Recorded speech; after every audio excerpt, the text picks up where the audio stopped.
Class എടുത്തതിനെക്കുറിച്ച്, ഈ അനുഗ്രഹങ്ങളും ശാപങ്ങളും എന്ന ക്ലാസ് ഞാൻ എടുത്തതിനെക്കുറിച്ച് കർത്താവിൻ്റെ ദാസൻ പറഞ്ഞു. അതുകൊണ്ട് ഞാൻ ഒരു വാക്കുകൂടെ പരിചയപ്പെടുത്താം. मैं इस क्लास जो लिया था, इस अध्ययन बहुत सारी जगहों पर मैंने लिया था और प्रभु के दास ने उसको विवरण दिए हैं. इस कारण मैं कुछ चीज़ें बताना चाहता हूँ. എൻ്റെ 12ാമത്തെ വയസ്സ് മുതൽ ഞാൻ പ്രസംഗിക്കാൻ തുടങ്ങി. मेरे 12वीं साल की उम्र से ही मैं प्रचार करने के लिए शुरू किया था. കൊച്ചു റോഡിൻ്റെ സൈഡിലും 3 റോഡ് കൂടുന്ന കവലകളിലും ഒക്കെയാണ് ആദ്യം പ്രസംഗിച്ചത്. मैं बहुत सारे चौराहे में, रास्तों में खड़े होकर मैं ये प्रचार करता था. കുറച്ചുകൂടെ കഴിഞ്ഞപ്പോൾ അങ്ങും ഇഞ്ഞും സഭകളിൽ സാക്ഷി പറഞ്ഞു പോയി. कुछ समय के बाद कुछ कलीसिया में जाकर के प्रचार करने लगा. പക്ഷെ 12ാമത്തെ വയസ്സ് മുതൽ ഞാൻ രോഗികൾക്ക് വേണ്ടി പ്രാർത്ഥിക്കുന്നുണ്ട്. 12वें साल की उम्र से ही मैंने रोगियों के लिए प्रार्थना करता था. എവിടൊക്കെ പ്രസംഗിച്ചാലും അവിടെ എല്ലാം രോഗികൾ പ്രാർത്ഥനയ്ക്ക് വേണ്ടി വരും. जहाँ कभी प्रचार करूंगा उन सारे जगहों में भी बीमार के लिए प्रार्थना करने के लिए बहुत सारे लोग आते हैं. ഞാൻ എല്ലാവർക്കും വേണ്ടി ഒരുപോലെ പ്രാർത്ഥിക്കുന്നു. പക്ഷെ ചിലർ സുഖമാകും, ചിലർ സുഖമാകത്തില്ല.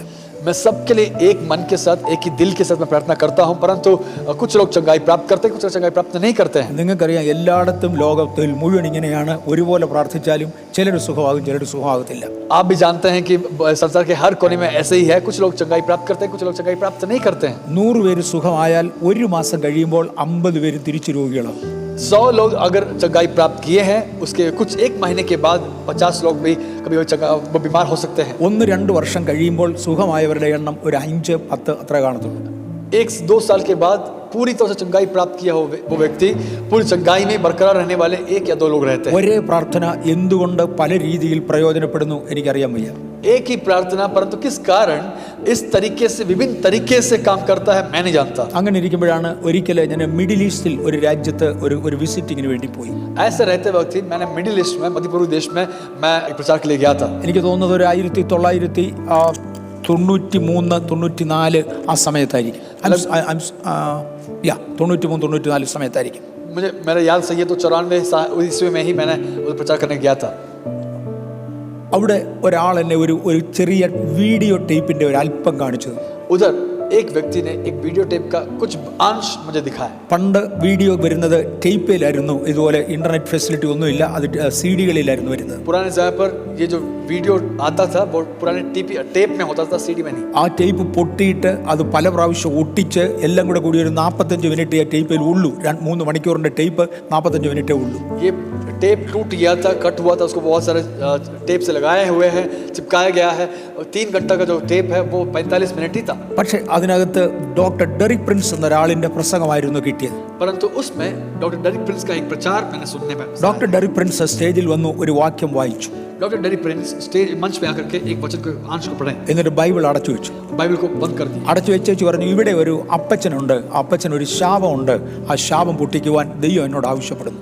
उसके बाद पास्टर ने बताया कि इधर एक दादाजी है, उस दादाजी के ऊपर एक श्राप है, उस श्राप के विरोध में प्रार्थना करने के लिए प्रभु हमसे आग्रह कर रहे हैं. അദ്ദേഹം സ്റ്റേജിൽ നിന്ന് ഇറങ്ങി മുൻപിലോട്ട് ഇറങ്ങി ഒരു അപ്പച്ചന്റെ അടുക്കൽ ചെന്നിട്ട് പറഞ്ഞു, അപ്പച്ചൻ എന്തോ ശാപം എന്ന് ചോദിച്ചു. उधर उस व्यक्ति, उस पासवान ने नीचे उतर करके, मन से उतर करके उस दादाजी के पास गए और उनसे पूछा कि आपकी जिंदगी में क्या श्राप है. അപ്പച്ചൻ പറഞ്ഞു, ഞാൻ എൻ്റെ ശാപം കൊണ്ടുവന്നിട്ടുണ്ട്, അങ്ങ് പുറകിലത്തെ അറ്റത്താന്ന് പറഞ്ഞു. दादाजी ने बताया कि मैंने अपना श्राप लेके आया था, वो पीछे बैठे हुए हैं. രണ്ടുപേരും കൂടെ പുറകിലോട്ട് നടന്നു ഒരു പെൺകുട്ടിയുടെ അടുക്കലെത്തി. दोनों मिलकर उस एक बेटी के पास पहुंचे. ഒരു വളഞ്ഞ വീൽ ചെയർ ഉണ്ട്. ആ പെൺകുട്ടിയെ ആ വീൽ ചെയറിൽ ഇരുത്തിയിരിക്കുക. ഒരു വല്ലാതെ വളഞ്ഞ വീൽ ചെയറാണ്. बहुत बुरी तरीके से टेढ़ा हुआ एक व्हीलचेयर है. उस व्हीलचेयर में एक बेटी के पास पहुंचे. ആ പെൺകുട്ടിയുടെ ശരീരത്തെല്ലാം ബെൽറ്റ് ഇട്ട് വീൽ ചെയറുമായി ഒരുമിച്ച് കെട്ടിയിരിക്കുക. इस बेटी के शरीर को उस व्हीलचेयर से बांधा गया है. അവരുടെ ശരീരം മുഴുവനും കാസ്റ്റ് ഇട്ടിരിക്കുകയാണ്. ഒടിഞ്ഞ പ്ലാസ്റ്റർ ഇട്ടിരിക്കുക. इस बेटी की शरीर की हड्डियां टूटा हुआ कारण पूरी शरीर में कास्ट डाला हुआ है. അപ്പച്ചൻ പറഞ്ഞു, ഇതെന്റെ മകളാണ്. इस दादाजी ने बताया कि ये मेरी बेटी है. ഇവളെല്ലാ 6 മാസത്തിലും ഒരു പ്രാവശ്യം ഒന്ന് മറിഞ്ഞു വീഴും. हर 6 महीने में एक बार, कम से कम एक बार गिरती है और टूटता. വീണാൽ ഒരെല്ലെങ്കിലും ഒടിഞ്ഞിരിക്കും. अगर गिरेगी तो कम से कम एक हड्डी तो टूटा रहेगा. ഒടിഞ്ഞ പിന്നെ ഒരിക്കലും മുറി കൂടത്തില്ല.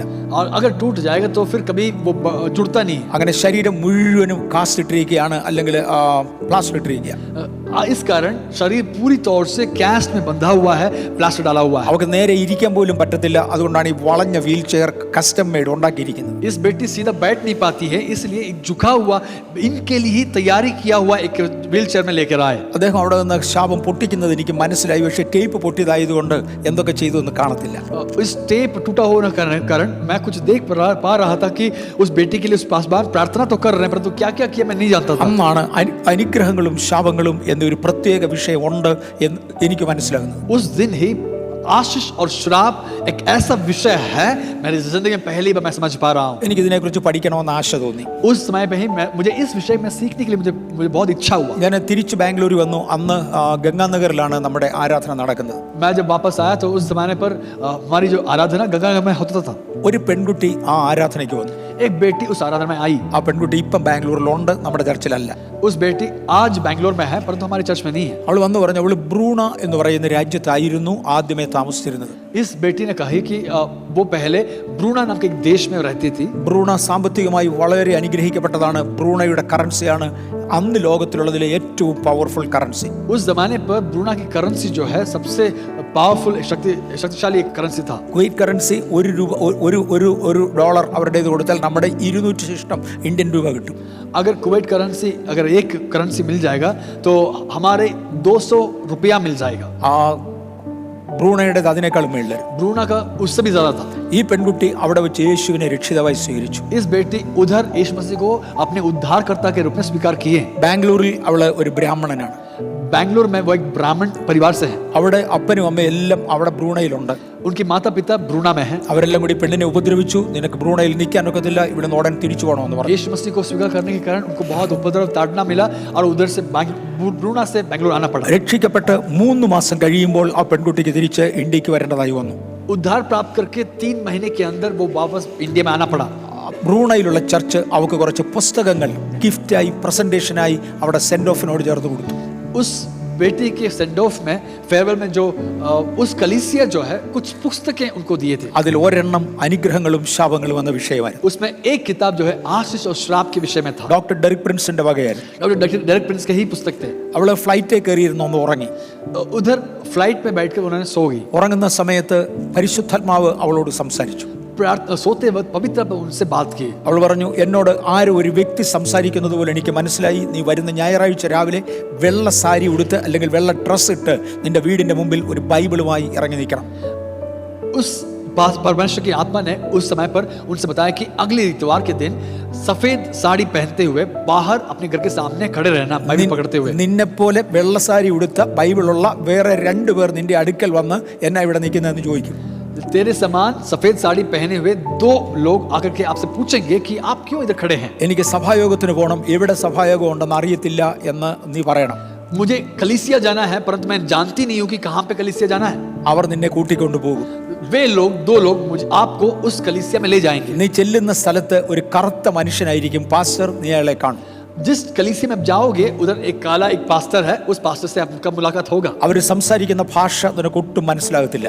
वो जो बात करते हैं वो पासवान जो पासवान की भाषा आप समझ नहीं पाएंगे. ആരാധനയ്ക്ക് ശേഷം ആ പാസ്റ്ററോട് പറയണം, എനിക്കൊന്നും മനസ്സിലായില്ല, ഞാൻ എന്തു വേണം.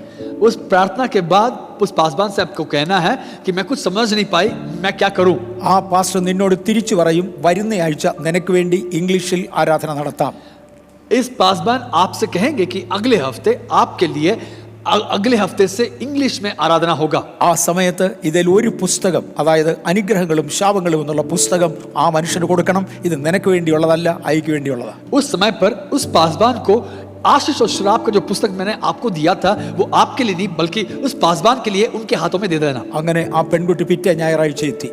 ऐसे ही उस बहन अगले इतवार के दिन कलीसिया में आई. കന്നഡയാണ് സംസാരിക്കുന്നത്, അവൾക്ക് മലയാളം ഒട്ടും അറിയത്തില്ല. मलयालम बिल्कुल जानती नहीं है, कन्नड़ भाषा बात करने वाली है. അന്ന് നമുക്ക് 22 അംഗങ്ങളെ ഉള്ളൂ. കന്നഡ ഭാഷ മലയാളത്തിലാണ് ആരാധന. उस समय पर हमारी कलीसिया में 22 लोग थे, 22 लोग ही थे और उस समय पर हमारी आराधना मलयालम में थी. ആരാധന കഴിഞ്ഞ ഉടനെ പെൺകുട്ടി എൻ്റെ അടുക്ക് വന്ന് പറഞ്ഞു, എനിക്ക് ഇംഗ്ലീഷിലാണ് എന്നോട് പറഞ്ഞത്. എന്നോട് പറഞ്ഞു, എനിക്ക് മലയാളം ഒട്ടും മനസ്സിലാകത്തില്ല, എനിക്കൊന്നും മനസ്സിലായില്ല, ഞാൻ എങ്ങനെ ആരാധിക്കും. उस बहन ने मुझसे कहे कि पासवान जी इस प्रार्थना के बाद मैं कुछ समझ नहीं पा रही, मैं क्या करूं. ഞാൻ അവളോട് പറഞ്ഞു, വരുന്ന ആഴ്ച നമ്മൾ ഒരു ഇംഗ്ലീഷ് സർവീസ് ആരംഭിക്കുന്നുണ്ട്, നിനക്ക് അതിനകത്ത് പങ്കെടുക്കാം. मैं उनसे बताया कि अगले हफ्ते आपके लिए एक इंग्लिश सर्विस शुरुआत कर रहे हैं, आप उसमें आप सहभागी हो सकते हैं. നേരെ അവൾ ഈ പുസ്തകം എടുത്ത് എനിക്ക് തന്നു. ऐसे ही सुनते ही इस पुस्तक मेरे हाथों में इस बेटी ने दे दी। ഞാൻ അവിടെ മുതലാണ് അനുഗ്രഹങ്ങളും ശാപങ്ങളും പഠിക്കാൻ തുടങ്ങിയത്. उधर से ही आशीष और श्राप के बारे में मैंने सीखने शुरुआत ആ की। പുസ്തകം ഇന്നും ഇന്റർനെറ്റിൽ അവൈലബിൾ ആണ്. Blessings or curses you can choose. आशीष या श्राप आप चुन सकते हैं। डेरेक प्रिंस का एक किताब हिंदी, अंग्रेजी और विभिन्न भाषाओं में भी आज उपलब्ध है, वो आज आपको मिल सकता है। ഞാനത് വായിക്കാൻ തുടങ്ങിയപ്പോൾ എനിക്ക് ദൈവവചനത്തിനകത്തെ പരിജ്ഞാനം വർദ്ധിച്ചു. इस पुस्तक जब वैसे पढ़ रहा था तो परमेश्वर की वचन की ज्ञान मेरे अंदर बढ़ रहा था। ഞാൻ പറഞ്ഞു അന്ന് നമ്മുടെ ചർച്ചിൽ 22 അംഗങ്ങളേ ഉള്ളൂ. मैंने आपसे कहा था उस जमाने पर मेरी कलीसिया में 22 लोग ही थे। I am sorry, may be ഒരു 300 പേര് കാണും. ആ ഒരു ലെവൽ വളർച്ച കഴിഞ്ഞ ശേഷം മേ ബി ഒരു 300 പേര് കാണും. लगभग 300 लोग ही थे, പക്ഷെ നമ്മുടെ ചർച്ച് ഒറ്റ വളർച്ചയായിരുന്നു. परंतु उसके बाद हमारी कलीसिया एकदम बढ़ने लगा, ഒറ്റയടി 7000 ആയിട്ട് ഉയർന്നു. एकदम 7000 के हिसाब से बढ़ने लगा। അതിനെ തുടർന്നാണ് നമ്മൾ ഇവിടെ വസ്തു വാങ്ങിയത്. उसके बाद ही हम लोग इधर एक कलीसिया इस जगह को हम लोग खरीद रहे हैं। ഞാൻ ഈ വിഷയം എൻ്റെ കഴിവിൻ്റെ പരമാവധി പഠിച്ചു.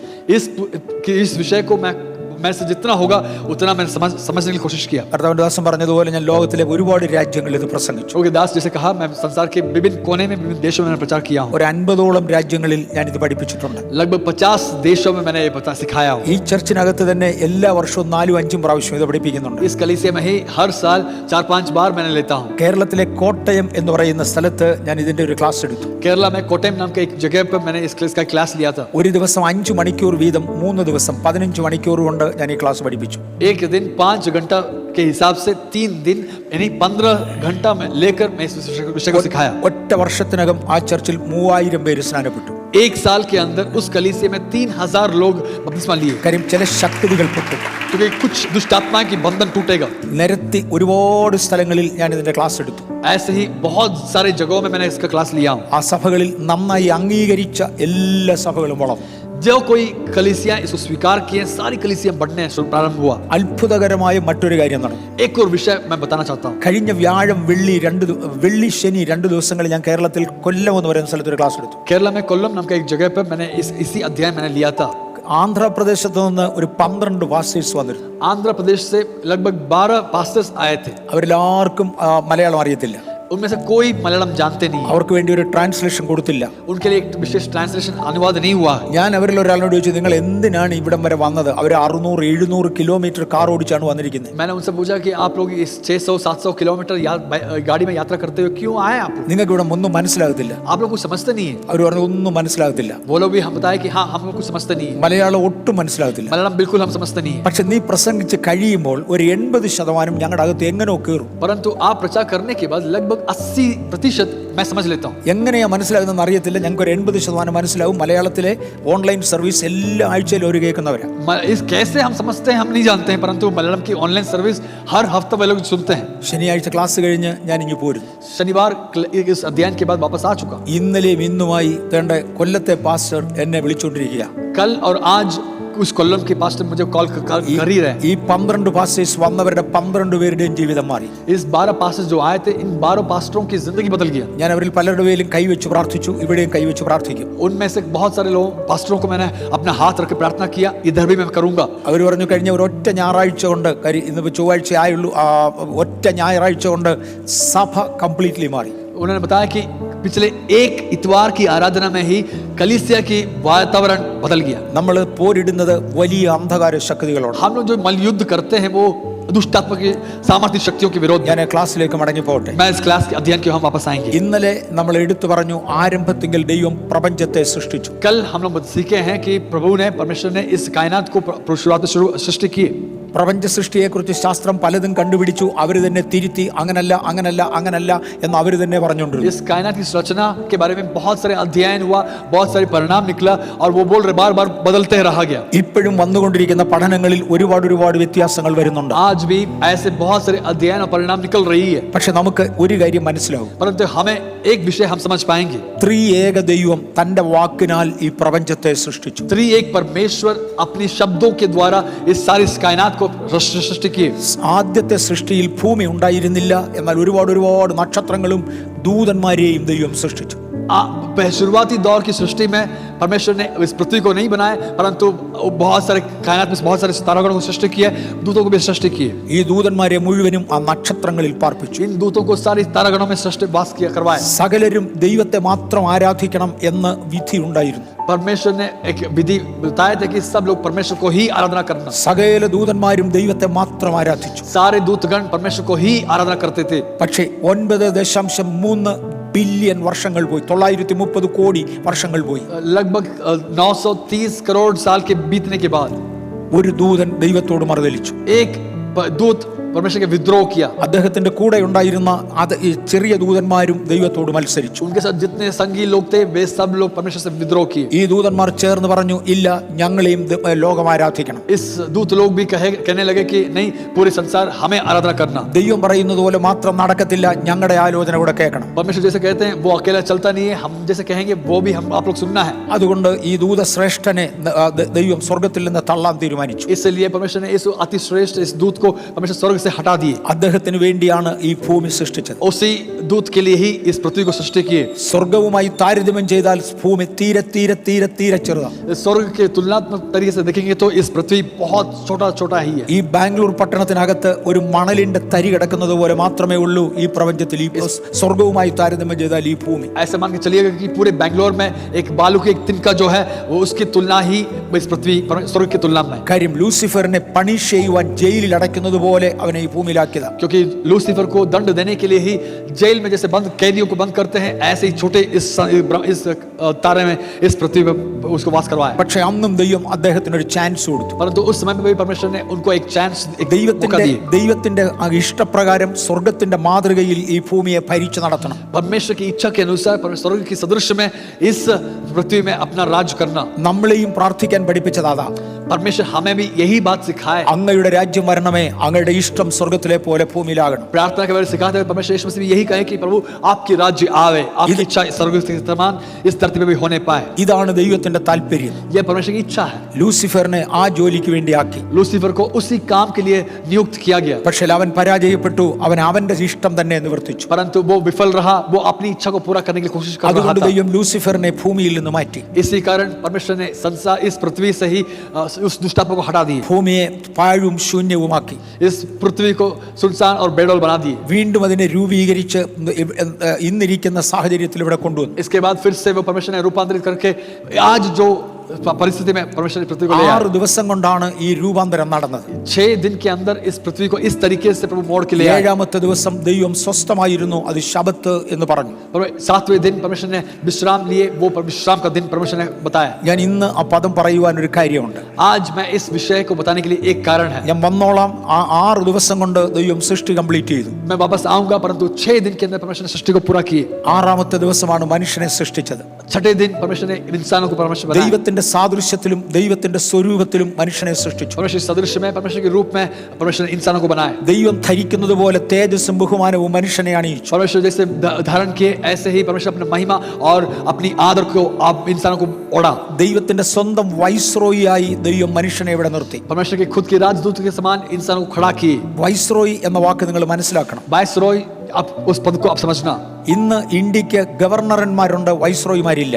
आज इंडिया के लिए राज्यपाल लोग हैं, वाइसरॉय नहीं है. പക്ഷെ പണ്ട് ബ്രിട്ടീഷുകാർ ഇവിടെ ഭരിച്ചിരുന്നപ്പോൾ ഗവർണറല്ല, വൈസ്രോയിമാരായിരുന്നു ഇവിടെ ഭരിച്ചിരുന്നത്. परंतु पुराने जमाने पर जब अंग्रेज लोग भारत देश में राज करते थे तब गवर्नर राज्यपाल नहीं थे बल्कि वाइसरॉय लोग थे. വൈസ്രോയി എന്ന് പറഞ്ഞാൽ ബ്രിട്ടനിൽ നിന്ന് നമ്മളെ ഭരിക്കുന്ന ചക്രവർത്തി നേരിട്ട് നിയമിച്ച അദ്ദേഹത്തിന്റെ പ്രതിനിധിയാണ്.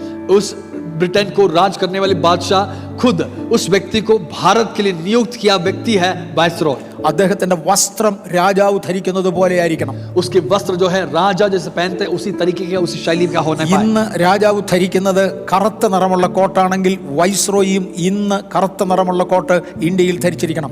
अगर आज के दिन राजा काला कपड़ा पहन रहा है तो वाइसरॉय भारत में भी काला कपड़ा ही पहनना है। നാളെ വെള്ളയാണ് ധരിക്കുന്നതെങ്കിൽ ഇയാളും വെള്ള ധരിക്കണം. कल अगर सफेद वस्त्र पहन रहे हैं तो कल भारत देश में जो वाइसरॉय है सफेद रंग का कपड़ा पहनना। ഒരു മാസത്തെ മുഴുവൻ പ്രോഗ്രാം നേരത്തെ കൊടുത്തിരിക്കും. एक महीने की पूरी प्रोग्राम उस वाइसरॉय को दिया जाता है। ഇന്ന് ഗവർണർക്ക് അങ്ങനെ ഒരു നിയമമില്ല. आज राज्यपाल को ऐसा नियम नहीं है। പ്രസിഡന്റ് എന്ത് വസ്ത്രം ധരിച്ചാലും ഗവർണർക്ക് ഇഷ്ടമുള്ള വസ്ത്രം ധരിക്കാം. प्रेसिडेंट जो पहनते हैं परंतु राज्यपाल अपनी मन चाहे वस्त्र पहन सकते हैं। ഇന്ന് ഗവർണർ ഇവിടെ വന്ന് നമുക്ക് വേണ്ടി ഒരു ഡിന്നർ പാർട്ടി ഒരുക്കുമെങ്കിൽ आज के इधर के राज्यपाल हमारे लिए एक डिनर पार्टी बनाएंगे। നമുക്ക് ഇഷ്ടമുള്ളത് ചോദിക്കാം, ഗവർണർക്ക് ഇഷ്ടമുള്ളത് തരാം. हमको जो इच्छा है वो पूछ सकते हैं, गवर्नर राज्यपाल को जो इच्छा है वो आपको दे सकते हैं। പക്ഷെ വൈസ്രോയ്ക്ക് അത് പറ്റത്തില്ല. परंतु वाइसरॉय को वो नहीं होगा। അന്ന് വൈകിട്ട് അല്ലെങ്കിൽ അന്ന് ഉച്ചയ്ക്ക് ബക്കിംഗ്ഹാം പാലസിൽ എന്ത് ആഹാരമുണ്ടോ അത് തന്നെ ഇവിടെ തരാനൊക്കത്തുള്ളൂ. उस जमाने पर बकिंगम पैलेस में जो भोजन बनता है वही भोजन इधर भी बनता है। ചിക്കനാണ് അവിടെ സെർവ് ചെയ്യുന്നതെങ്കിൽ ചിക്കനെ ഇവിടെയും പറ്റത്തുള്ളൂ, മട്ടനാണ് അവിടെ സെർവ് ചെയ്യുന്നതെങ്കിൽ മട്ടനെ ഇവിടെയും പറ്റത്തുള്ളൂ. अगर चिकन उधर होगा तो इधर भी चिकन, उधर मटन हो तो इधर भी मटन। രാജാവ് എന്ത് ചെയ്യുന്നോ അത് തന്നെ അനുകരിക്കണം. राजा जो बनता है वही उसी का ही नकल इधर करना पड़ता है। അതിനെയാണ് വൈസ്രോയ് എന്ന് വിളിക്കുന്നത്. उसी को कहते हैं वाइसरॉय। ദൈവം മനുഷ്യനെ ദൈവത്തിന്റെ വൈസ്രോയിയായി നിർമ്മിച്ചു. परमेश्वर ने मनुष्य को अपना वाइसरॉय के रूप में बनाया। എന്നിട്ട് പറഞ്ഞു ഈ ചുറ്റുവട്ടത്തെ അടക്കി ഭരിക്കണം, സ്വർഗത്തിന്റെ മാതൃക ഇവിടെ കാണണം. और आप मनुष्य से कहा कि आप इस पूरे धरती को राज्य करना, स्वर्ग समान इधर राज्य भी करना। പക്ഷെ അവൻ അതിൽ നിന്ന് മാറി അവന്റെ ഇഷ്ടം പോലെ ഭരിച്ചു. परंतु उधर वो अपने मन उधर से हटा दिया, अपनी इच्छा के अनुसार वो राज करने लगा। അവസാനം ദൈവം മനുഷ്യനെ സൃഷ്ടിച്ചു. आखिर में परमेश्वर इंसानों को बनाया, ദൈവത്തിന്റെ വൈസ്രോയിയായി സൃഷ്ടിച്ചു. परमेश्वर के वाइसरॉय के समान उसने सृष्टि किया। അവനോട് പറഞ്ഞു ഞാൻ പറയുന്ന പോലെ ചെയ്തോണം. उससे कहा कि मैं जैसे कहूंगा ऐसे करना। ലൂസിഫർ ഭൂമിയിൽ വന്നു. लूसीफर इस धरती पर आए। ഇന്നലെ ഞാൻ വിശദീകരിച്ചു, ഇന്നത് വിശദീകരിക്കത്തില്ല. कल मैं बताया था, आज मैं इसको विवरण नहीं दूंगा। ഈ ഭൂമിയിൽ വന്ന് ദൈവത്തിന്റെ കൽപ്പനകളിൽ നിന്ന് മനുഷ്യനെ തെറ്റുമാറാക്കി. इस धरती पर आकर के परमेश्वर की आज्ञा विधियों से इंसानों को वो धोखा दिया। അങ്ങനെ മനുഷ്യൻ പാപിയായി. ऐसे मनुष्य जो है पाप में गिर ആ गया। പാപത്താൽ മനുഷ്യൻ അവന്റെ തേജസ്സിന്റെ വസ്ത്രം നഷ്ടപ്പെട്ടു. पाप के कारण अपनी उस तेज की वस्त्र नष्ट कर चुका। അന്ന് യഹോവയായ ദൈവം ഏദൻ തോട്ടത്തിൽ ഒരു യാഗം നടത്തി. उस दिन परमेश्वर एक बलि आदम की वाटिका में बनाया। ആ ബലിയുടെ മൃഗത്തിന്റെ തോലുകൊണ്ട് ആദമിനും ഹവ്വയ്ക്കും ഉടുപ്പുണ്ടാക്കി. जो बलि चढ़ाए उस बलि पशु की चमड़े से आदम और हव्वा को कपड़ा बनाया। അവരോട് പറഞ്ഞു, ഇനി നിങ്ങൾ തേജസ്സിന്റെ വസ്ത്രം ധരിക്കത്തില്ല, തൽക്കാലം നഗ്നത മറയ്ക്കാൻ വേണ്ടി ഞാൻ വേറൊരു വസ്ത്രം തരാം. അങ്ങനെ തോലുകൊണ്ട് വസ്ത്രം ഉണ്ടാക്കി. और उनसे परमेश्वर ने कहा कि अब से तुम तेज की जो महिमा में जो वस्त्र पहनेंगे नहीं, बल्कि इस चमड़े से बना हुआ कपड़ा आपको मैं दूंगा, उसी को ही पहनना। ഈ വസ്ത്രം ധരിക്കുമ്പോഴെല്ലാം അവർക്കൊരു ഓർമ്മയുണ്ട്, ഒരു യാഗം എനിക്ക് വേണ്ടി നടന്നു. जब कभी भी इस चमड़े की वस्त्र पहनेंगे तब कभी उनको याद आता है कि मेरे लिए एक याग अर्पण किया गया था। ഞാൻ അന്നത്തെ യാഗത്തെ കുറിച്ച് ഒരു വാക്കും കൂടെ വിശദീകരിക്കാം. उस जमाने की जो बलि है उसके मैं थोड़ा सा विवरण दूंगा। അന്ന് വരെ ഭൂമിയിൽ ആരും നിലവിളിച്ചിട്ടില്ല. उस समय में कोई आज तक वो रोए नहीं। അന്ന് വരെ ഒരു രക്തച്ചൊരിച്ചിൽ നടന്നിട്ടില്ല. इस समय तक कोई इस धरती पर अपना लहू बहाए नहीं। എല്ലാ മൃഗങ്ങളും പക്ഷികളും ആദമിനും ഹവ്വയ്ക്കും കീഴ്പ്പെട്ട് സ്നേഹത്തിൽ കഴിയുകയാണ്. सारे पक्षी, सारे जानवर आदम और हवा को अधीन होकर प्रेम से चलते थे। സിംഹത്തെയും ഒരു പുലിയെയും ആദം ഹവ്വമാർ കൂടെ ചേർത്ത് നിർത്തും, അവരതിനെ സ്നേഹിക്കും. सिंह और चीता भी आदम और हवा के साथ रहते थे, वो प्रेम से रहते थे। അന്ന് സിംഹം പുല്ല് തിന്നുമായിരുന്നു. उस समय पर सिंह भी घास खाता था। വേറൊരു മൃഗത്തെ അത് കൊല്ലത്തില്ല. दूसरा एक जानवर को खाता नहीं था। എല്ലാം സ്നേഹത്തിൽ കഴിഞ്ഞു. सब लोग आपस में प्रेम से रहते थे। ഈ സാഹചര്യത്തിലാണ് യഹോവയായ ദൈവം ഇറങ്ങി വരുന്നത്. इसी संदर्भ में परमेश्वर इस धरती पर आ रहे हैं। പാപം ചെയ്ത ആദമിനോട് പറഞ്ഞു, നീ ഇന്ന് മരിച്ചേ മതിയാകും. पाप किया हुआ इस आदम से परमेश्वर ने कहा कि तू आज मरना ही है। ഇന്ന് ഞാൻ നിന്നെ കൊല്ലുന്നില്ല, പകരം എന്റെ മകൻ ഈ ഭൂമിയിൽ വന്ന് നിനക്ക് വേണ്ടി മരിക്കും. परंतु मैं आज तुझे मारूंगा नहीं, परंतु मेरे बेटे तेरे जगह पर एक दिन आएगा, वो तेरे लिए मरेगा। അത് കാണിക്കേണ്ടതിന് തൽക്കാലം ഞാൻ ഒരു യാഗം നടത്തുകയാണ്. वो श्रेष्ठ बलिदान को दिखाने के लिए मैं आपके सामने एक बलिदान दिखा रहा हूं। ആ യാഗമൃഗത്തിനുള്ള ആടിനെ കൊണ്ടുവന്നു. उस बलि पशु के लिए जो जरूरत था उस बलि पशु को परमेश्वर लेकर आए। ആട് ആദമിനോടും ഹവ്വയോടും ഒരു ചോദ്യം ചോദിക്കും. मेमना इस आदम और हवा से एक प्रश्न सवाल पूछेंगे। അപ്പച്ച, ഞാൻ എന്തു പാപം ചെയ്തിട്ടാ എന്നെ കൊല്ലുന്നത്? दादाजी, मैं क्या पाप किया कि मुझे आप मार रहे हैं? ഞാൻ എന്തു കുറ്റം ചെയ്തിട്ടാണ് നിങ്ങൾ എന്നെ ശിക്ഷിക്കുന്നത്? मैंने ऐसे कौन सा अपराध किया कि आप मुझे मार रहे हो? ദൈവമാണ് ഒരു മറുപടി പറയുന്നത്. उसका उत्तर जो है परमेश्वर उस बलि पशु से ദൈവം बताएंगे, പറഞ്ഞ ആടെ നീ പാപം ചെയ്തിട്ടല്ല, परमेश्वर उस मेमने से कहेंगे तूने पाप नहीं किया, ഈ മനുഷ്യൻ പാപം ചെയ്തതിനാൽ इस इंसान पाप करने के कारण അവന് പകരമായി നീ മരിച്ചേ മതിയാകും. इसके बदले में तू मरना ही है. എന്റെ മകൻ നാളെ ഇവിടെ വന്ന് മരിക്കും, അത് കാണിക്കേണ്ടതിനാണ് ഇന്ന് നിന്നെ കൊല്ലുന്നത്. एक दिन मेरा बेटा, इकलौता बेटा इस धरती पर आकर के मरेगा, उसको दर्शाने के लिए ही मेमना तू मरना पड़ेगा ആ आज. ആടിന്റെ രക്തമാണ് ഈ മണ്ണിൽ ആദ്യം ചൊരിഞ്ഞ രക്തം. इस धरती की मिट्टी पर पहले बहा हुआ लहू जो है उस आदम की वाटिके में मेमना की लहू था. ആദം ഹവ്വമാർ നിശ്ചയമായും ഭയന്ന് കരഞ്ഞിട്ടുണ്ട്. उस समय पर आदम और हव्वा निश्चय वो डर के रोए हैं. ഇന്ന് രക്തം കാണുന്നത് നമുക്കൊരു വിഷയമല്ല, പക്ഷെ ഭൂലോക ചരിത്രത്തിൽ ആദ്യമായി രക്തം കാണുകയാണ്. आज लहू देखने में हमको कोई फर्क नहीं पड़ता, परंतु आदम और हव्वा के लिए पहले लहू देख रहे हैं. ഇല്ലെന്ന് പറഞ്ഞാലും നമുക്കൊക്കെ അതിന്റെ ദുഃഖമുണ്ട്. आज हम नहीं बोलने से भी हम सबको एक दुख है. ഞാൻ ഓർക്കുന്നുണ്ട്, ഒരിക്കലും ഞാൻ നമ്മുടെ മേക്കരി സർക്കിൾ ഏരിയയിൽ കൂടെ വരുമ്പോൾ, मैं जानता हूं कि मुझे अभी भी याद है, एक दिन मेकर सर्कल के रास्ते से आ रहा था. അന്ന് അതൊരു ലെവൽ, ഒരേ ലെവലിൽ 4 റോഡുകൾ ക്രോസ് ചെയ്യുന്നതാണ് മേക്കരി സർക്കിൾ. आज के समान नहीं, बल्कि उस जमाने पर एक ही समान, एक ही चौराहे के समान वो था. ഒരു വശത്തൂടെ ഒരു ഓട്ടോറിക്ഷ വന്നു, മറുവശത്തൂടെ ഒരു ബസ് വന്നു. एक जगह से ऑटो रिक्शा आया, दूसरी तरफ से एक बस आया. ആ ബസ് നല്ല സ്പീഡിൽ ഓട്ടോറിക്ഷ ഇടിച്ചു. अच्छी रफ्तार में उस बस जो है ऑटो रिक्शा से टकराए. അതിന്റെ ഡ്രൈവർ അതിനകത്തുനിന്ന് തെറിച്ച് തറയിൽ വീണു. वो ऑटो रिक्शा के जो ड्राइवर है वो गाड़ी से उछलकर जमीन पर गिर पड़ा. അദ്ദേഹത്തിന്റെ തല പൊട്ടി, തലയുടെ ഓട്ടി ഇളകി ഒരു വശത്തോട് ഉരുണ്ടു. उसके सर धरती पर टक्कर खा के उसका स्कल टूटकर एक तरफ लुढ़क गया. അദ്ദേഹത്തിന്റെ ബ്രെയിൻ റോഡിൽ മുഴുവനും ചെതറി. उसके ब्रेन जो है पूरे रोड पर बिखरा हुआ था. ആ ശവം ഉരുണ്ടുരുണ്ടു പോകുന്നത് എനിക്ക് ഇന്നും മറക്കാനൊക്കത്തില്ല. എങ്ങനെയായാലും 40-50 വർഷം കഴിഞ്ഞു, എനിക്ക് ഇന്നും മറക്കാനൊക്കത്തില്ല. 40-50 साल पहले वाला हुआ घटना है, परंतु आज भी भूल नहीं पाऊंगा. उस व्यक्ति का जो लाश है उस रोड पर वो लुढ़क रहा था. ഇന്ന് രക്തം കണ്ടു പരിചയമുള്ള ഈ ദിവസം അതാണ് സംഭവമെങ്കിൽ ആദ്യത്തെ രക്തം ആദം കാണുമ്പോൾ എന്തായിരിക്കും? आज अनेक बार लहू देखा हुआ मुझे उस घटना मुझे भी आज भूल नहीं पाऊंगा. तो पहली बार आदम जब वो लहू को देख रहा था, उसकी मानसिक अवस्था क्या था? ആ ആദമിന്റെ ആ ആടിന്റെ തോല് കൊണ്ട് ആദമിനെയും ഹവ്വയെയും ഉടുപ്പിച്ചു. उस मेमने के अपने चमड़े से उस आदम और हव्वा को पहनवाए. അവരോട് പറഞ്ഞു, ഇത് ധരിച്ചുകൊണ്ട് വേണം നടക്കുവാൻ. अब से इस बस चमड़े के वस्त्र को पहनते हुए आपको चलना. നീ മരിക്കേണ്ട ഇടത്ത് നിന്ന് നിന്നെ വിടുവിച്ചത് ഈ ആടിന്റെ രക്തമാണെന്ന് ഓർമ്മ നിനക്ക് നിൽക്കുവാൻ ഇതുകൊണ്ടുള്ള വസ്ത്രം ധരിക്കണം. तो जहां पे मरना था तेरे बदले पर एक मेमना मरा, उसकी याद के लिए हमेशा इस चमड़े के वस्त्र को पहनते ही रहना. അങ്ങനെ മനുഷ്യൻ രക്ഷപ്പെട്ടു. ऐसे इंसान बच गया. ഇനി ഞാൻ ചില ആശയങ്ങളുടെ അകത്തോട്ട് ഇറങ്ങുക. अब मैं कुछ और विषयों के अंदर आता हूं. ഇന്നലെ ഞാൻ പറഞ്ഞു, അവിടെ മുതലാണ് ശാപം ആരംഭിച്ചത്. मैंने कल बताया था कि उधर से ही उस पाप के कारण श्राप की शुरुआत हुआ. ഇന്ന് അല്പം കൂടെ ഗൗരവമായി പോകാം. आज मैं थोड़ा गहरी बातों को सिखाऊंगा. ഞാൻ 80-ാമത്തെ വയസ്സിലാണ്. അതുകൊണ്ട് ചില കാര്യങ്ങൾ മനസ്സിലാകാൻ വേണ്ടി ഞാൻ വിശദമായി പറയും. ദയവായി ചീത്തയൊന്നും പറയത്തില്ല, പക്ഷെ പറയേണ്ട കാര്യം പറയും. ദയവായി ശ്രദ്ധിക്കണം. मेरी उम्र 80 साल के लगभग है और मैं जो बुरी बात नहीं कहूंगा, परंतु जो बोलना है उसी शैली में बताऊंगा. ഈ ചർച്ചില് നല്ല ദൈവകൃപയിൽ വന്ന പെൺകുഞ്ഞുങ്ങൾ ചിലരെ എനിക്ക് ഓർമ്മയുണ്ട്. इस कलीसिया में अच्छे परमेश्वर के अनुग्रह में आए हुए कुछ बहन लोग मैं जानता हूं. ഹൈന്ദവ മാർഗത്തിൽ നിന്ന് വന്നവരും റോമൻ കാത്തോലിക്ക മാർഗത്തിൽ നിന്ന് വന്നവരും എല്ലാ മാർഗത്തിൽ നിന്ന് വന്നവരും ഭക്തിയോടെ ദൈവത്തെ സേവിച്ചു. गैर मसीही परंपरा से आया हुआ और रोमन कैथोलिक परिवार से आए हुए कुछ बहुत सारे लोग परमेश्वर की भक्ति से उनकी आराधना करते थे. അതിൽ 2-3 പെൺകുട്ടികളുടെ വിവാഹ സമയത്ത് മാതാപിതാക്കൾ ഭയങ്കര പ്രശ്നമുണ്ടാക്കി. उनमें से कुछ 2-3 बहनों की जो शादी के दौरान उनकी माता पिता बहुत सताए.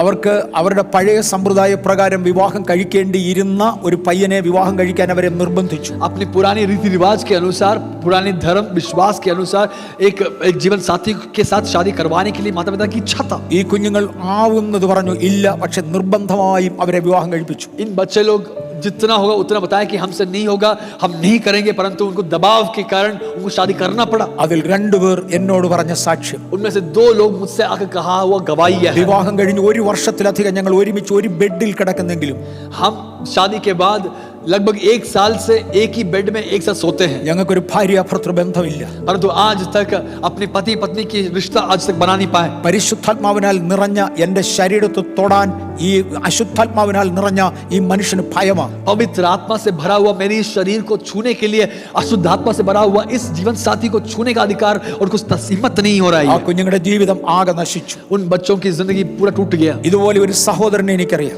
ऐसे ही एक भाई को मैं जानता हूं. ഹൈന്ദവനായിരുന്നു, രക്ഷിക്കപ്പെട്ടു, ദൈവത്തിന്റെ കൃപയിലായി.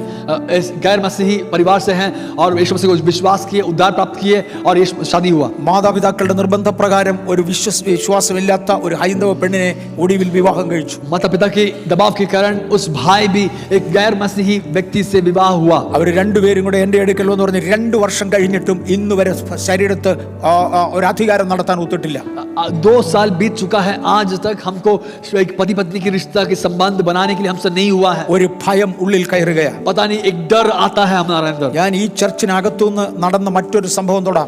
मैं इस कलीसिया के अंदर आया हुआ एक घटना बताऊंगा. ഏറെക്കുറെ വിവാഹം കഴിഞ്ഞ് 16 വർഷം കഴിഞ്ഞ് ഒരു കുടുംബം ഇവിടെ വന്നു. लगभग शादी के बाद 15-16 साल के बाद एक परिवार इधर आए. ആ സ്ത്രീ ഒരു ദുരാത്മാവിനാൽ നിറഞ്ഞ സ്ത്രീയാ. वो बहन दुष्ट आत्मा से भरा हुआ एक बहन थी. ആ മനുഷ്യൻ ഇതൊന്നും അറിഞ്ഞതല്ല, അദ്ദേഹം അവളെ വിവാഹം കഴിച്ചു. वो भाई वे पूरा जानता नहीं था, उनसे विवाह हुआ. അവർ രണ്ടുപേരും കൂടെ ഒരുമിച്ച് ഒരു ബെഡിൽ കിടക്കും. वे दोनों एक ही बेड में एक साथ सोते हैं. ചില മിനിറ്റ് കഴിയുമ്പോൾ പുരുഷൻ തറയിൽ കിടക്കുന്നത് കാണാം. അയാളെ അവിടെ ബെഡ് കിടത്തത്തില്ല, എടുത്തെറിയും. कुछ मिनटों के बाद वो भाई जो है बेड में बिस्तर में सोया, वो भाई धरती पर सोया रहता है. वो बिना अनजाने उस दुष्ट आत्मा को उठा के पटक देते हैं धरती पर. 16 നീണ്ട വർഷങ്ങൾ കഴിഞ്ഞു. ऐसे लगभग 16 साल बीत चुका है. അതിനുശേഷമാണ് നമ്മുടെ ചർച്ചിൽ ഇവിടെ വരുന്നത്. उसके बाद उस परिवार इस हमारी कलीसिया में आए. ദൈവകൃപയാൽ ഞാൻ പ്രാർത്ഥിച്ചു. അന്ന് മുതൽ ആ സംഗതികൾ മാറി. परमेश्वर के अनुग्रह के कारण मैंने प्रार्थना किया और उस समस्या से हल हुआ. ഞാൻ എന്തിനാണ് ഇത് പറഞ്ഞത്? मैंने किस लिए इस बातों को कहा? ദൈവാത്മാവിനാൽ നിറഞ്ഞ ഒരു വ്യക്തിയും അശുദ്ധാത്മാവിനാൽ നിറഞ്ഞ വേറൊരു വ്യക്തിയും തമ്മിൽ ഒരുമിച്ച് പോകാൻ ഒക്കത്തില്ല. पवित्र आत्मा से भरा हुआ एक व्यक्ति और अशुद्ध आत्मा से भरा हुआ व्यक्ति दोनों साथ में मिलकर चल नहीं पाएंगे. ഇവിടെ ആദം ഹവ്വമാർക്ക് മക്കൾ ജനിച്ചു തുടങ്ങി. इधर आदम और हव्वा को बच्चे लोग उत्पन्न हुआ. മനുഷ്യന്റെ പെൺകുട്ടികൾ വളരെ സൗന്ദര്യമുള്ളവരാണ് എന്ന് വീണുപോയ ദൂതന്മാർ കണ്ടു. इंसानों की लड़की लोग बहुत सुंदरी है, वे गिरे हुए दूतों को समझ में आया. ഈ ദൂതന്മാർക്ക് ആ പെൺകുട്ടികളെ വിവാഹം കഴിക്കണമെന്ന് തോന്നി. इन गिरे हुए दूतों को इन बहनों से, इन लड़कियों से शादी करना उनको इच्छा था. പക്ഷെ ദൈവത്തിന്റെ സാദൃശ്യത്തിലും ദൈവത്തിന്റെ സ്വരൂപത്തിലും സൃഷ്ടിക്കപ്പെട്ട ഈ പെൺകുട്ടികളെ തൊടാൻ അവർക്ക് പറ്റത്തില്ല. परंतु परमेश्वर के सदृश और परमेश्वर के रूप में बनाया हुआ इन लड़कियों को छूने का अधिकार इन गिरे हुए दूतों को नहीं था. അതുകൊണ്ട് ദൈവത്തിന്റെ സാദൃശ്യവും സ്വരൂപവും അവർക്ക് നഷ്ടപ്പെടുത്തുവാൻ ഈ വീണുപോയ ദൂതന്മാർ തീരുമാനിച്ചു. इसलिए परमेश्वर के सदृश को बिगाड़ने के लिए ही शैतान ने निर्णय लिया. ഞാൻ ഈ പറയുന്ന ചരിത്രം മുഴുവനും പുസ്തകങ്ങളിൽ, ചരിത്ര പുസ്തകങ്ങളിലുണ്ട്. मैं जो आज कह रहा हूँ ये सारे इतिहास जो है बहुत सारी इतिहास की किताबों में आपको मिलेगा. ഡെഡ് സീ സ്ക്രോൾസ് എന്നറിയപ്പെടുന്ന ചാവുകട ലിഖിതങ്ങൾ, ഡെഡ് സീ സ്ക്രോൾസ് എന്നറിയപ്പെടുന്ന ഒരു കൂട്ടം പുസ്തകങ്ങളുണ്ട്. डेड सी स्क्रॉल्स नाम का कुछ एक बहुत सारी पुस्तकों का एक संग्रहण है. 1500ഓളം പുസ്തകങ്ങൾ ഇന്ന് അതിനകത്തുണ്ട്. लगभग 1500 पुस्तक उसके अंदर मिला गया. ഇതെല്ലാം പഴയ കാലത്തുള്ള ചരിത്രങ്ങൾ ആളുകൾ എഴുതി വെച്ചതാ. ये जो है बहुत पुराने सदियों पहले वाली घटनाएं वो लिखा हुआ है. ഞാനൊരു അല്പം കൂടെ ആഴത്തിൽ ഇറങ്ങി പറയാം. थोड़ा और गहरी बातों में सिखाऊंगा. ഹാനോക്ക് എന്നൊരു മനുഷ്യനെ ബൈബിൾ പരിചയപ്പെടുത്തുന്നുണ്ട്. बाइबल में हानोक नाम का एक व्यक्ति को परिचय देता है. ആദാമിന്റെ തലമുറയിൽ 7ാം തലമുറയിൽ ജനിച്ചയാളാണ് ഹാനോക്ക്.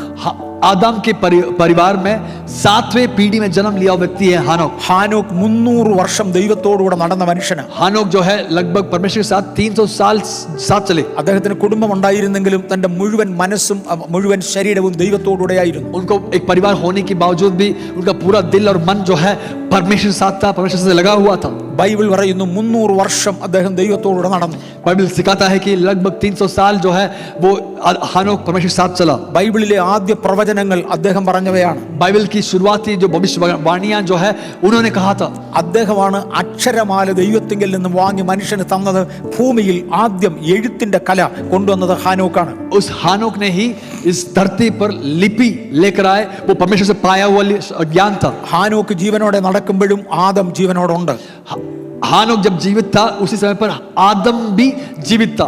ആദ്യത്തെ പുസ്തകം എഴുതുന്നത് ഹാനോക്കാണ്. पहली पुस्तक हानोक ने लिखा था. ആദമും ഹൗവയും അവർ കണ്ട കാര്യങ്ങൾ ഹാനോക്കിന് പറഞ്ഞു കൊടുത്തു. आदम और हव्वा जो देखा था वो सारे बातों को हानोक से बताए. ഹാനോക്കാണ് അതിനെ എഴുതി വെച്ചത്. हानोक उसको लिखित रूप से लिखा. അങ്ങനെ ഭൂമിയുടെ ചരിത്രത്തിൽ ആദ്യം എഴുതപ്പെട്ട പുസ്തകം ആദം ഹൗവമാരുടെ ചരിത്രം 1ാം വോളിയമാണ്. ऐसे ही भूमि में पहली पुस्तक आदम और हव्वा की जो इतिहास जो है वो हानोक ने हमारे लिए पहली वॉल्यूम में लिखा. രണ്ടാമത്തെ പുസ്തകം ആദം ഹൗവമാരുടെ 2ാം വോളിയമാണ്. आदम और हव्वा की दूसरा भाग भी है. മൂന്നാമത്തെ പുസ്തകം ഫോളൻ ഏഞ്ചൽസ് എന്ന പേരിൽ ഹാനോക്ക് എഴുതിയ പുസ്തകമാണ്. तीसरा भाग जो है गिरे हुए दूतों के बारे में लिखा है. ഈ മൂന്ന് പുസ്തകങ്ങളും ഇന്ന് വാങ്ങിക്കാൻ കിട്ടും. ये तीनों पुस्तक आज हम खरीद पाएंगे. ഇതിനകത്തെ സമ്മറി ഞാൻ തൊടാൻ പോവാ. इसका सारांश मैं आपको बताऊंगा. ഈ ദൂതന്മാർക്ക് മനുഷ്യ പെൺകുട്ടികളെ വിവാഹം കഴിക്കണമെന്ന് തോന്നി. इन दूतों को मनुष्य के बच्चों को मनुष्य की लड़कियों को विवाह करना एक इच्छा था. പക്ഷെ അടുത്തു വരാൻ ഒക്കത്തില്ല. കാര്യം ഇവർ ദൈവത്തിന്റെ സാദൃശ്യത്തിലും സ്വരൂപത്തിലുമാണ്. परंतु ये पास नहीं आ पाएंगे क्योंकि मनुष्यों को परमेश्वर सदृश और स्वरूप में बनाया गया था. അവരെന്തൊക്കെ ചെയ്തു എന്ന് ഞാൻ ഇപ്പൊ പറയുന്നില്ല. 300 പേജുകളാണ് മൊത്തം. ഇപ്പൊ പറയാൻ ഒക്കത്തില്ല. എന്നാൽ അവർ ചെയ്ത ചില കാര്യങ്ങൾ ये सारा बात मैं कह नहीं पाऊंगा. लगभग 300 पृष्ठ उस पुस्तक में है. बोलने में बहुत देर लगेगा, परंतु सारांश में बताऊंगा. അവരെ നന്നായി കൃഷി ചെയ്യാൻ ആളുകളെ പഠിപ്പിച്ചു. उन्होंने उनको अच्छी तरीके से खेती बाड़ी करने के लिए उनको सिखाया. നല്ല വീടുകൾ ഉണ്ടാക്കാൻ പഠിപ്പിച്ചു. अच्छा घर बनाने के लिए उनको सिखाया. അതിനു മുമ്പേ മനുഷ്യൻ ഗുഹകളിലാണ് താമസിച്ചിരുന്നത്. उससे पहले इंसान जो है गुफाओं में वास करते थे. അവിടുന്ന് വീടുകൾ ഉണ്ടാക്കി വീടുകൾക്കകത്ത് താമസിക്കാൻ പഠിപ്പിച്ചു. उधर से घर बनाकर घरों में वास करने के लिए उनको सिखाया. അത് കഴിഞ്ഞ് കൃഷി ചെയ്യാൻ പഠിപ്പിച്ചു. उसके बाद खेती बाड़ी करने के लिए सिखाया. കൃഷി ധാരാളം വിളഞ്ഞു. खेत में बहुत सारा फसल उगने लगे. ഒറ്റ വർഷം കൃഷി ചെയ്താൽ 10 വർഷത്തേക്ക് ആവശ്യമുള്ള കോതമ്പ് കിട്ടും. एक बार खेती बाड़ी करने से 10 साल के लिए जितना जरूरत है उतना फसल उगता था. 10 വർഷത്തേക്ക് ആവശ്യമുള്ള ചോളം കിട്ടും. 10 साल के लिए जितना जरूरी था उतना मक्का मिलता था. ഇത് ഒരു വർഷം ഉപയോഗിച്ച് വെച്ച് ബാക്കിയുള്ളത് എവിടെ കൊണ്ടുവെക്കും? एक साल के उपयोग के बाद बाकी का कहाँ रखेंगे लोग? അന്ന് സ്റ്റോറേജ് ഫെസിലിറ്റി ഇല്ല. ऐसे रखने के लिए ऐसे खत्ते नहीं है. ഈ ദൂതന്മാർ ആ കോതമ്പ് ഉപയോഗിച്ച് ചാരായം ഉണ്ടാക്കാൻ പഠിപ്പിച്ചു. ये दूत लोग, गिरे हुए दूत लोग ऐसे मक्कों को उपयोग करते हुए शराब बनाने के लिए सिखाए. അങ്ങനെയാണ് ആദ്യം ചാരായം ഉണ്ടാക്കുന്നത്. ऐसे ही पहले शुरुआती दौर में शराब बनाने के लिए सिखाए. മനുഷ്യൻ ചാരായം കുടിച്ചതോടുകൂടെ അവന്റെ സ്വഭാവം മാറി. जैसे ही इंसान शराब पीने लगे अपना चरित्र बदलने लगा. ഭയങ്കര അഹങ്കാരികളായി മാറി. घमंडी लोग बन गए. അങ്ങോട്ടും ഇങ്ങോട്ടും വഴക്കുണ്ടാക്കാൻ തുടങ്ങി. आपस में लड़ने लगे. ഈ വീണുപോയ ദൂതന്മാർ യുദ്ധം ചെയ്യാനുള്ള അല്ലെങ്കിൽ അങ്ങോട്ടും ഇങ്ങോട്ടും വഴക്കുണ്ടാക്കാനുള്ള ഉപകരണങ്ങൾ ഉണ്ടാക്കി കൊടുത്തു. इन गिरे हुए दूत लोग आपस में लड़ते वक्त उनको मारने के लिए हथियार बनाए.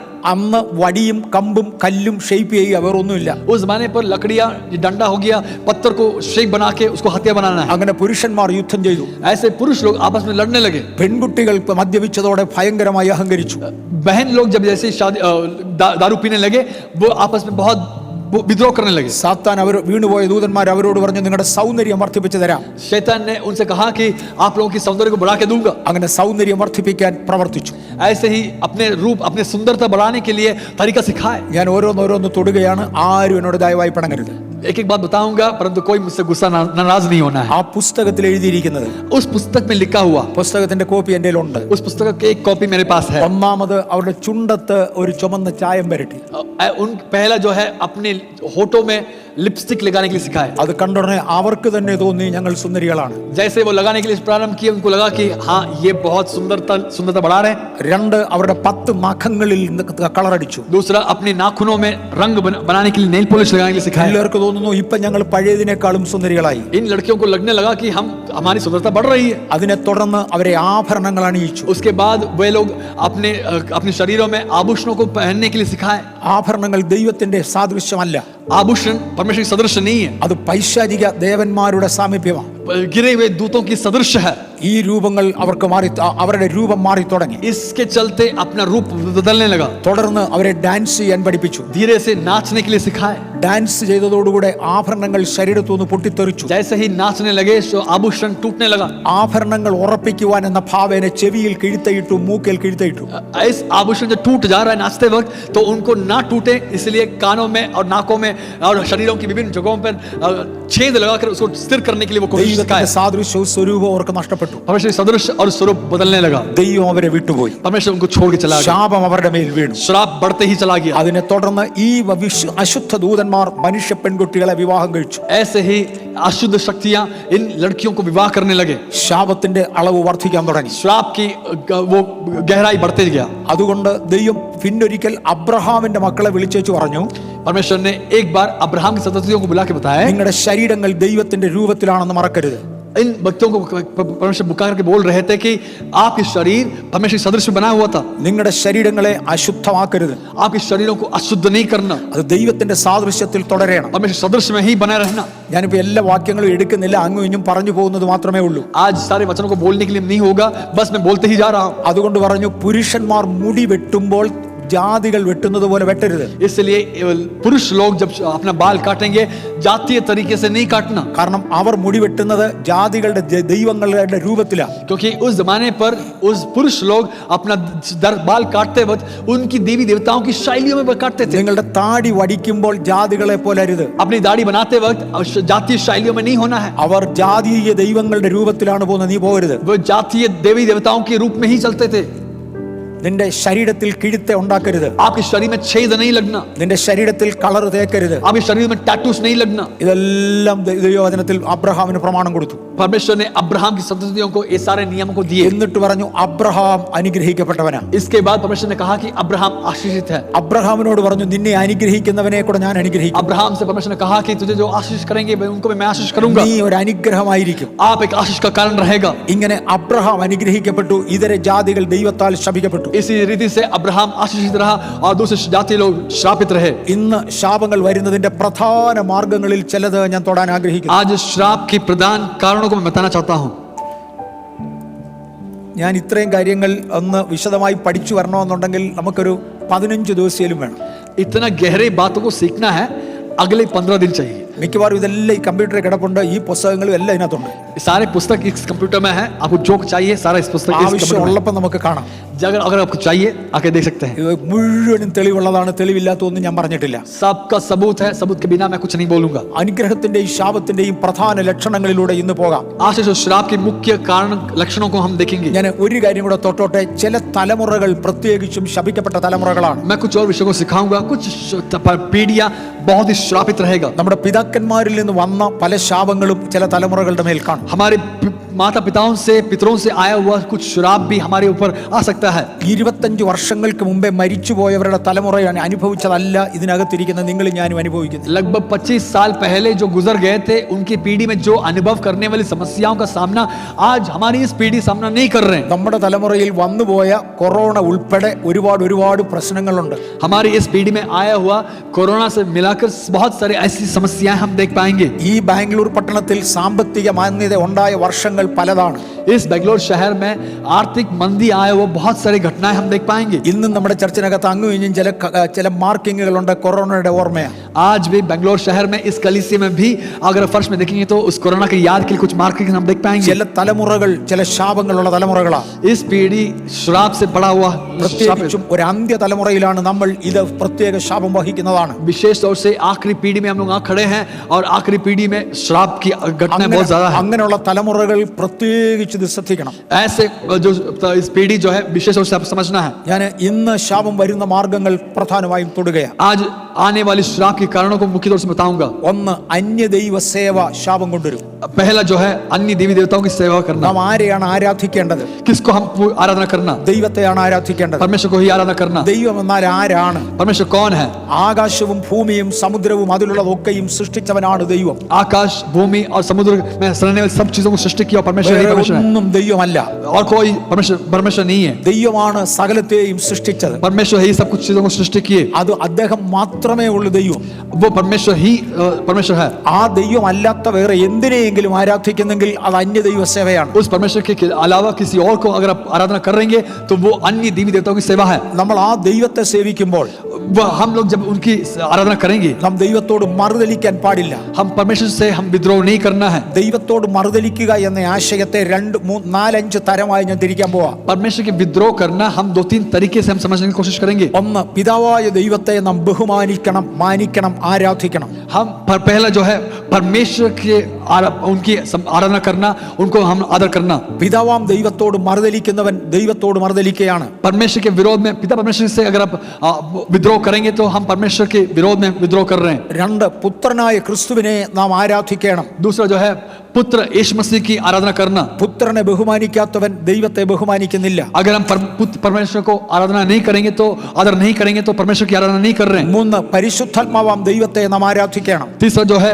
हम पवित्र आत्मा की आराधना करना. ഇതിന് വിപരീതികൾ ക്രിസ്ത്യൻ മണ്ഡലത്തിൽ തന്നെ ഉണ്ട്. ये जो उसके विपरीत में जो है हमारी मसीह मंडली में ही हम देख पाएंगे. എന്നോട് ക്ഷമിക്കണം, ഞാൻ തുറന്നു പറയുക.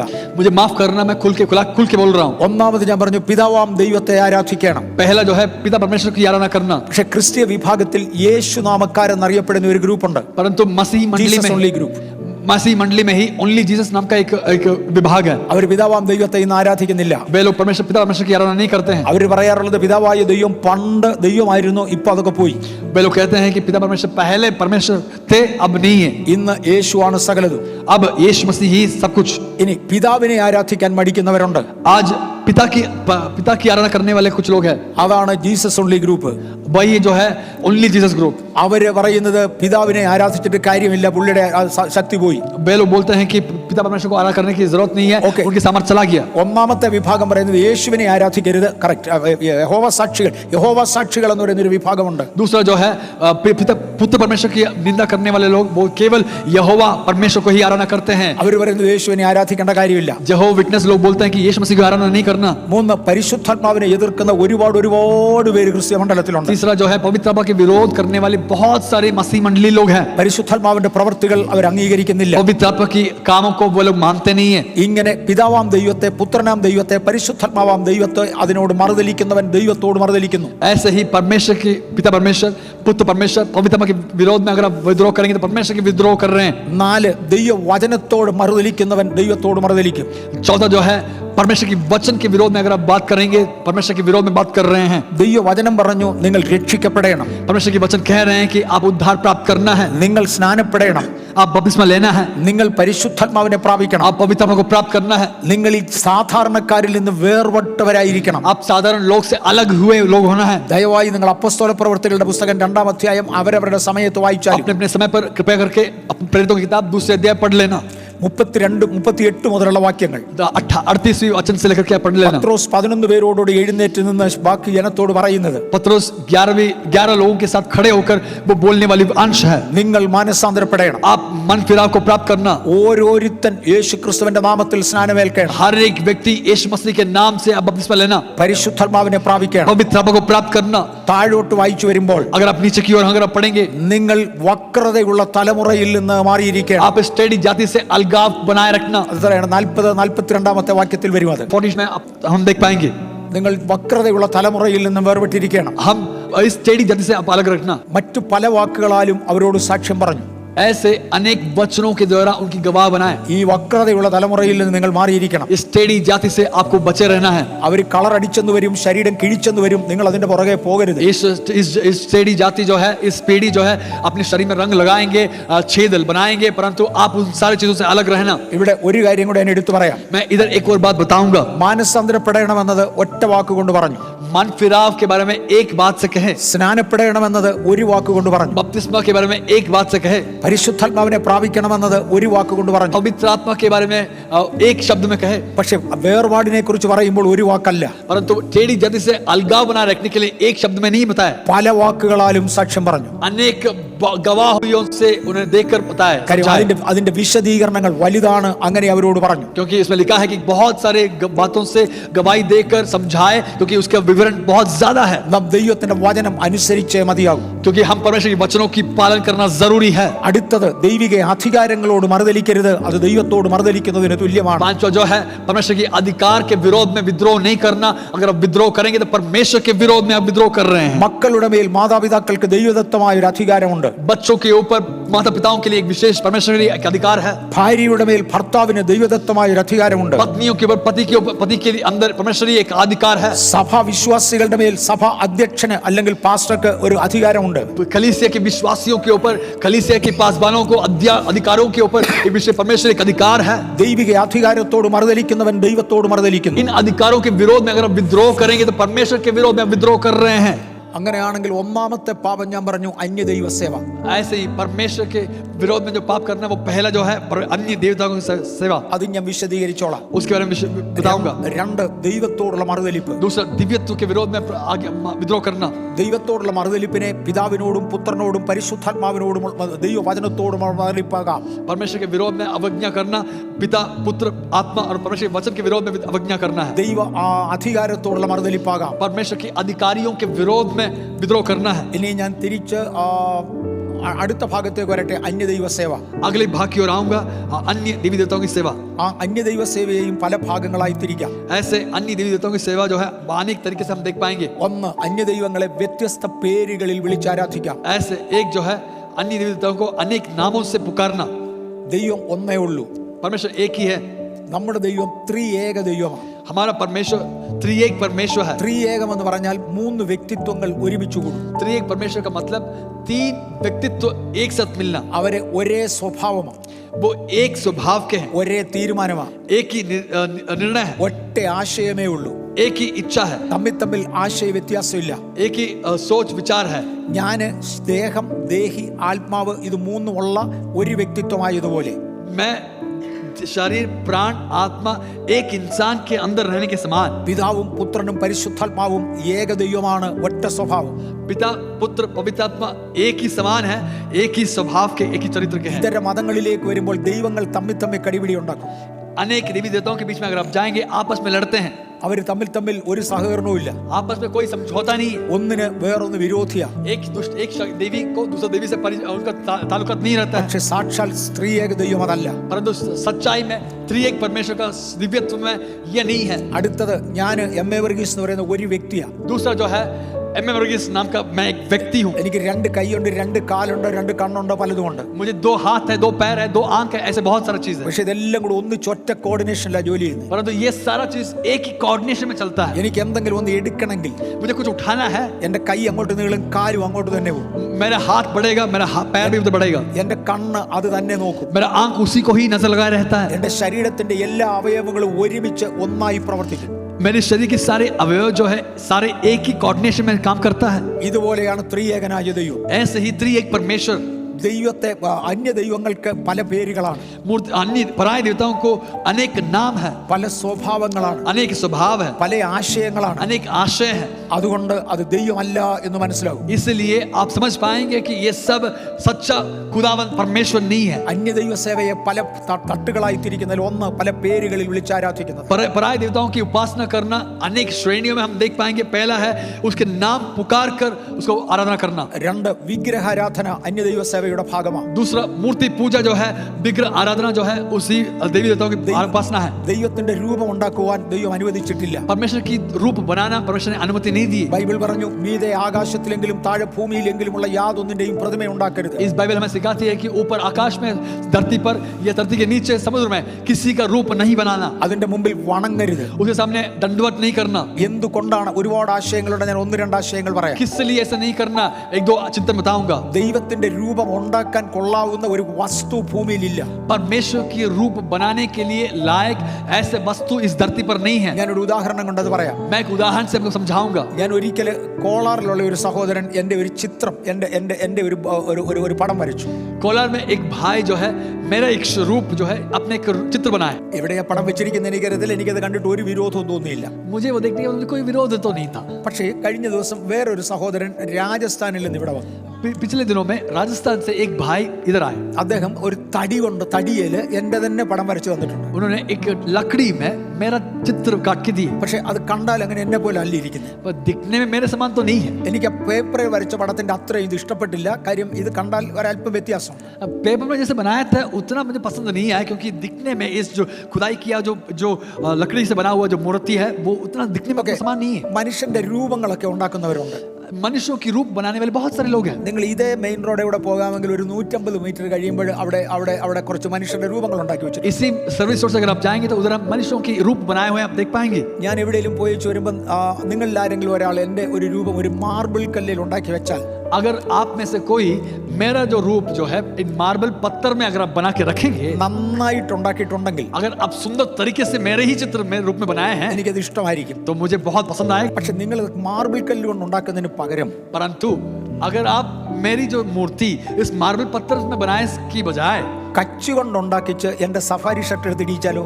अगर भूसा से बनाया हुआ एक रूप बनाकर मेरे ही इस कपड़ा को पहनाए तो ഞാൻ പറയും, മോനെ അതെനിക്ക് വേണ്ടടാ. मैं बताऊंगा बेटा वो मुझे पसंद नहीं आया. അത് എന്നെ മാനിക്കാനല്ല, എന്നെ കളിയാക്കാനാണ്. वो मुझे सम्मान करने के लिए नहीं, परंतु मेरा बेइज्जती करने के ഈ लिए. കച്ചി കൊണ്ട് ഉണ്ടാക്കുന്ന സാധനത്തെ എഫ്ഇജി എന്നാ വിളിക്കുന്നത്. ये जो हाथ से बनाते हैं उसको कहते हैं एफिजी. അത് മാനിക്കാൻ വേണ്ടിയല്ല, കളിയാക്കാൻ വേണ്ടിയാണ്. वो सम्मान करने के लिए नहीं, परंतु उसका टट्टा मजाक उड़ाने के लिए. ദൈവത്തിന്റെ രൂപം ഉണ്ടാക്കാൻ കൊള്ളാവുന്ന ഒരു വസ്തു ഭൂമിയിലില്ല. परमेश्वर की रूप खोदने के लिए इस धरती पर एक वस्तु इस धरती पर नहीं है. ബൈബിൾ പഠിപ്പിക്കുന്നത് ദൈവം ക്ഷയം, വാട്ടം, മാലിന്യം ഇവ ഇല്ലാത്തവനാണ്. परमेश्वर जो है इस बाइबल में लिखा है कि परमेश्वर अविनाशी और झुर्रियों के बिना है. പക്ഷെ ഭൂമിയിലുള്ള സകലതും നശിച്ചു പോകുന്നതും ദ്രവത്വമുള്ളതും ക്ലാവ് പിടിക്കുന്നതുമാണ്. परंतु संसार की सारी चीज जो है नाश होने वाले विनाशी है और वो नाश हो जाएगा. അതുകൊണ്ട് ദൈവത്തിന്റെ രൂപം ഉണ്ടാക്കാൻ കൊള്ളാവുന്ന ഒരു വസ്തു ഭൂമിയിലില്ല. परंतु परमेश्वर की रूप बनाने वाले योग्य एक वस्तु इस धरती पर नहीं है. അത് ദൈവത്തെ മാനിക്കാനല്ല, ദൈവത്തെ അപമാനിക്കാനാണ്. वो परमेश्वर को सम्मान करने के लिए नहीं, परंतु उनके अपमान करने के लिए. അതുകൊണ്ട് ഉണ്ടാക്കുന്നത് സാത്താന്റെ രൂപങ്ങളാണ്. उनसे बनाने वाली जो रूप है वो शैतानिक रूप है. ആകയാൽ ബൈബിൾ തീർത്തു പറഞ്ഞു, ഒരു വിഗ്രഹം ഉണ്ടാക്കിയതിന് മുമ്പിൽ നമസ്കരിക്കരുത്. इसलिए बाइबल साफ तौर से कह रहा है कि किसी मूर्ति ना खोदना और उसे दंडवत नहीं करना. അങ്ങനെയാണെങ്കിൽ അന്യദൈവസഭയുടെ ഒന്നാമത്തെ ഭാഗം പല പേരുകളിൽ വിളിച്ചാരാധിക്കുക. उसके पराय देवताओं की उपासना करने में पहला जो शब्द बिंदु है वो उनके नामों को पुकार करके उनकी उपासना करना. നമ്മുടെ മേൽ ശാപം വരുവാനുള്ള കാരണങ്ങൾ ഞാൻ തൊടുക. हमारे ऊपर श्राप आने की कारणों को मैं बता रहा हूँ. ഒന്ന്, ദൈവത്തോടുള്ള മറുതലിപ്പ്. एक, परमेश्वर के विरोध में विद्रोह करना. രണ്ട്, അന്യദൈവങ്ങളെ സേവിക്കുന്നത്. दूसरा, पराय देवताओं की उपासना करना. അന്യദൈവ സേവയെ ഇനിയും ഭാഗങ്ങളായി തിരിക്കാം. इसको और विविध तरीके से हम समझ पाएंगे. മൂന്ന്, ഭാവി അറിയുവാൻ വേണ്ടി ഉപയോഗിക്കുന്ന പലതും.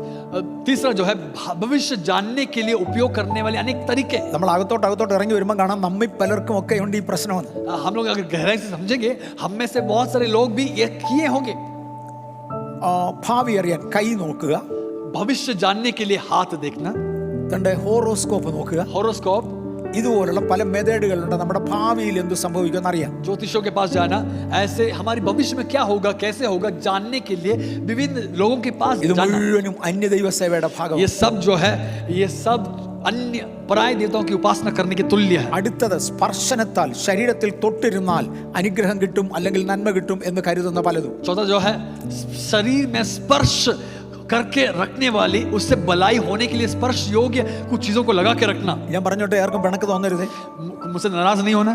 ചിലർക്ക് ചില ലക്കി നമ്പറുകളുണ്ട്. कुछ लोगों को कुछ लकी नंबर्स है. അവരുടെ ബെൽറ്റിലെ ലക്കി നമ്പർ എഴുതിയിരിക്കും. അത് ലക്കിന് വേണ്ടി അവർ കെട്ടിയിരിക്കും. उनके बेल्ट में लकी नंबर का खुदाई किया हुआ होगा. ചിലരുടെ വീടുകളിൽ ലക്കി നമ്പേഴ്സ് എഴുതി വെക്കും. और कुछ लोगों के घर में लकी नंबर्स रहेगा. ചിലര് വന്നു തൊട്ടാൽ നല്ലതാണെന്ന് പറഞ്ഞ് മണി പ്ലാന്റുകൾ വീടിനകത്ത് നട്ടുവെക്കും. कुछ लोगों को घर में भलाई होने के लिए मनी प्लांट्स लगाते हैं. ചില വീടുകളിൽ ചൈനീസ് ഫിഷസിനെ കൊണ്ടിടും. कुछ घरों में चाइनीज फिशेस को लाके रखते हैं. ഇതെല്ലാം ഭാവിക്ക് നന്നാക്കാൻ വേണ്ടി ചെയ്യുന്നതാണ്. ये सारे चीज जो है भविष्य की भलाई के लिए करते हैं. ഇതെല്ലാം അന്യദൈവ സേവയുടെ ഭാഗങ്ങൾ. ये सब पराय देवताओं की उपासना करने के तुल्य है. വിവാഹ സമയത്ത് ഉപയോഗിക്കുന്ന കെട്ടുമിന്ന്, शादी के दौरान लगाने वाली ताली, കയ്യേലും കാലേലും കെട്ടിവെക്കുന്ന ചരടുകൾ, हाथ और पैरों में जो बांधने वाली धागा, ഇതെല്ലാം അന്യദൈവ സേവയുടെ ഭാഗങ്ങളാണ്. ये सब पराय देवताओं की उपासना करने के तुल्य है. അടുത്തത് ശക്തിദായക വിഭാഗങ്ങൾ.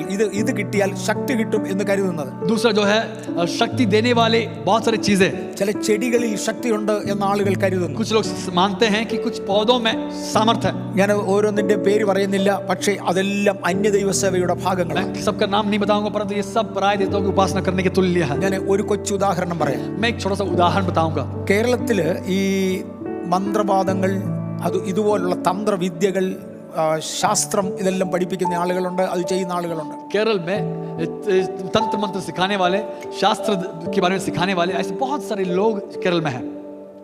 എല്ലായിടത്തും കൊണ്ട് ഇവിടെയുണ്ട്. हर जगह पर इधर भी है. എനിക്കിവിടെ ഉള്ളവരുടെ പേരുകൾ അറിയത്തില്ല. मैं इधर के लोगों के नाम नहीं जानता हूँ. പക്ഷെ കേരളത്തിൽ ഒരു പ്രത്യേക വിഭാഗം ആളുകൾ, ഒരു കാസ്റ്റ് അതിനുവേണ്ടി തന്നെയുണ്ട്. केरल में ऐसे बोलने वाले एक विशेष जाति है. ആ ജാതികളിൽ നിന്ന് ഒരാൾ രക്ഷിക്കപ്പെട്ട് ക്രിസ്ത്യാനിയായി. ऐसे जात में से एक व्यक्ति उद्धार प्राप्त करके मसीही बन गए. പക്ഷെ അദ്ദേഹത്തിന് പഴയ കണക്കുകളെല്ലാം അറിയാം. परंतु उस व्यक्ति को पुराने हिसाब पूरा जानता है. അദ്ദേഹം രക്ഷിക്കപ്പെട്ട് ക്രിസ്ത്യാനിയായി. उस व्यक्ति उद्धार प्राप्त करके मसीह बन गया. അദ്ദേഹം ഒരു പാസ്റ്ററായി. वो एक पास्टर बन गए. എനിക്കൊന്ന് കഴിഞ്ഞ വർഷം അദ്ദേഹം മരിച്ചുപോയി. അദ്ദേഹത്തിന്റെ മക്കളൊക്കെ ഇപ്പോഴും ഉണ്ട്. परंतु मैं पिछले साल वो गुजर गए, उनके बेटे अभी भी हैं. എൻ്റെ മൂത്ത മോൻ സുനിൽ പാസ്റ്ററുടെ ഒരു കുഞ്ഞായി അവൻ ജനിച്ചു എന്ന് എനിക്ക് അറിവ് കിട്ടി. मेरा पहला बेटा सुनील पास्टर जब जन्म लिया, मुझे मैसेज मिला और मैं चला गया. ഞാൻ അന്ന് ഡൽഹിയിലാണ്. मैं उस समय दिल्ली में था. എനിക്ക് അവധിയൊന്നും എടുക്കാതെ പോകാനൊക്കത്തില്ല. മിലിറ്ററിയിലാണ്, അവധി കിട്ടണം. मैं मिलिट्री में हूँ और छुट्टी लेना पड़ता है. അവധി കിട്ടി നാട്ടിൽ ചെന്നപ്പോഴത്തേക്ക് 3 മാസം കഴിഞ്ഞു. छुट्टी जब मिला तो तब तक 3 महीना हो चुका था. ഞാൻ കേരളത്തിലെ എൻ്റെ റെയിൽവേ സ്റ്റേഷനിൽ ചെന്നിറങ്ങി. केरल में मेरे रेलवे स्टेशन में पहुंचा. ചെന്നിറങ്ങിയപ്പോൾ ഈ ഹിന്ദു വിഭാഗത്തിൽ നിന്ന് വന്ന ഈ മനുഷ്യൻ അവിടെ നിൽപ്പുണ്ട്. केरल में जैसे मैं पहुंचा तो इस स्टेशन में ये भाई जो है हिंदू मसीह गैर मसीह परिवार से जो आया था वो भाई उधर खड़े हैं। അദ്ദേഹത്തിന് എന്നോട് വലിയ ബഹുമാനമാണ്. പെട്ടെന്ന് എന്നോട് ചോദിച്ചു, അച്ഛൻ എന്തിനാ വന്നേ? उन्होंने मुझे देखकर बहुत आदर के साथ बताया कि भैया आप क्यों आए? ഞാൻ പറഞ്ഞു, എനിക്കൊരു കുഞ്ഞുണ്ടായി, കുഞ്ഞിനെ കാണാൻ വരിക.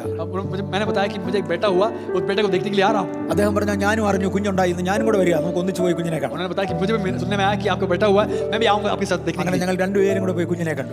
ऐसे ही हम दोनों मिलकर बेटे को देखने के लिए चले गए. എന്റെ ഭാര്യയുടെ വീട്ടിലാണ് അവര്. मेरी पत्नी के घर में है. ഞാൻ ചെന്നുടനെ എന്റെ വൈഫ് കുഞ്ഞിനെ എടുത്ത് എന്റെ കൈ കൊണ്ട് തന്നു. मैं जैसे पहुंचा मेरी पत्नी ने उस बेटे को मेरे हाथ में दे दिए. എന്റെ കുഞ്ഞല്ലേ 3 മാസം പ്രായമുണ്ട്, നല്ല ഓമന കുഞ്ഞാ. ഞാൻ നോക്കിയപ്പം मेरे बेटा है 3 महीने होते ही मुझे बहुत सुंदर लगा.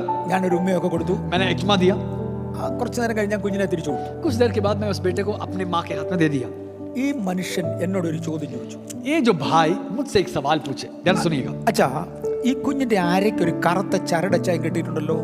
भैया इस बेटे की कमर में एक काला धागा क्यों बांधा है आपने? ഞാൻ കണ്ടുമില്ല, ഞാൻ ആദ്യം കുഞ്ഞിനെ കാണുക. मैंने पहली बार देख रहा हूँ, वो देखा ही नहीं. എനിക്കറിയത്തില്ല. मुझे नहीं मालूम पूरा. അദ്ദേഹം ചോദിച്ചു, അച്ഛാ ഞാനൊരു കാര്യം ചോദിച്ചോട്ടെ? भैया मैं आपसे एक सवाल पूछूं?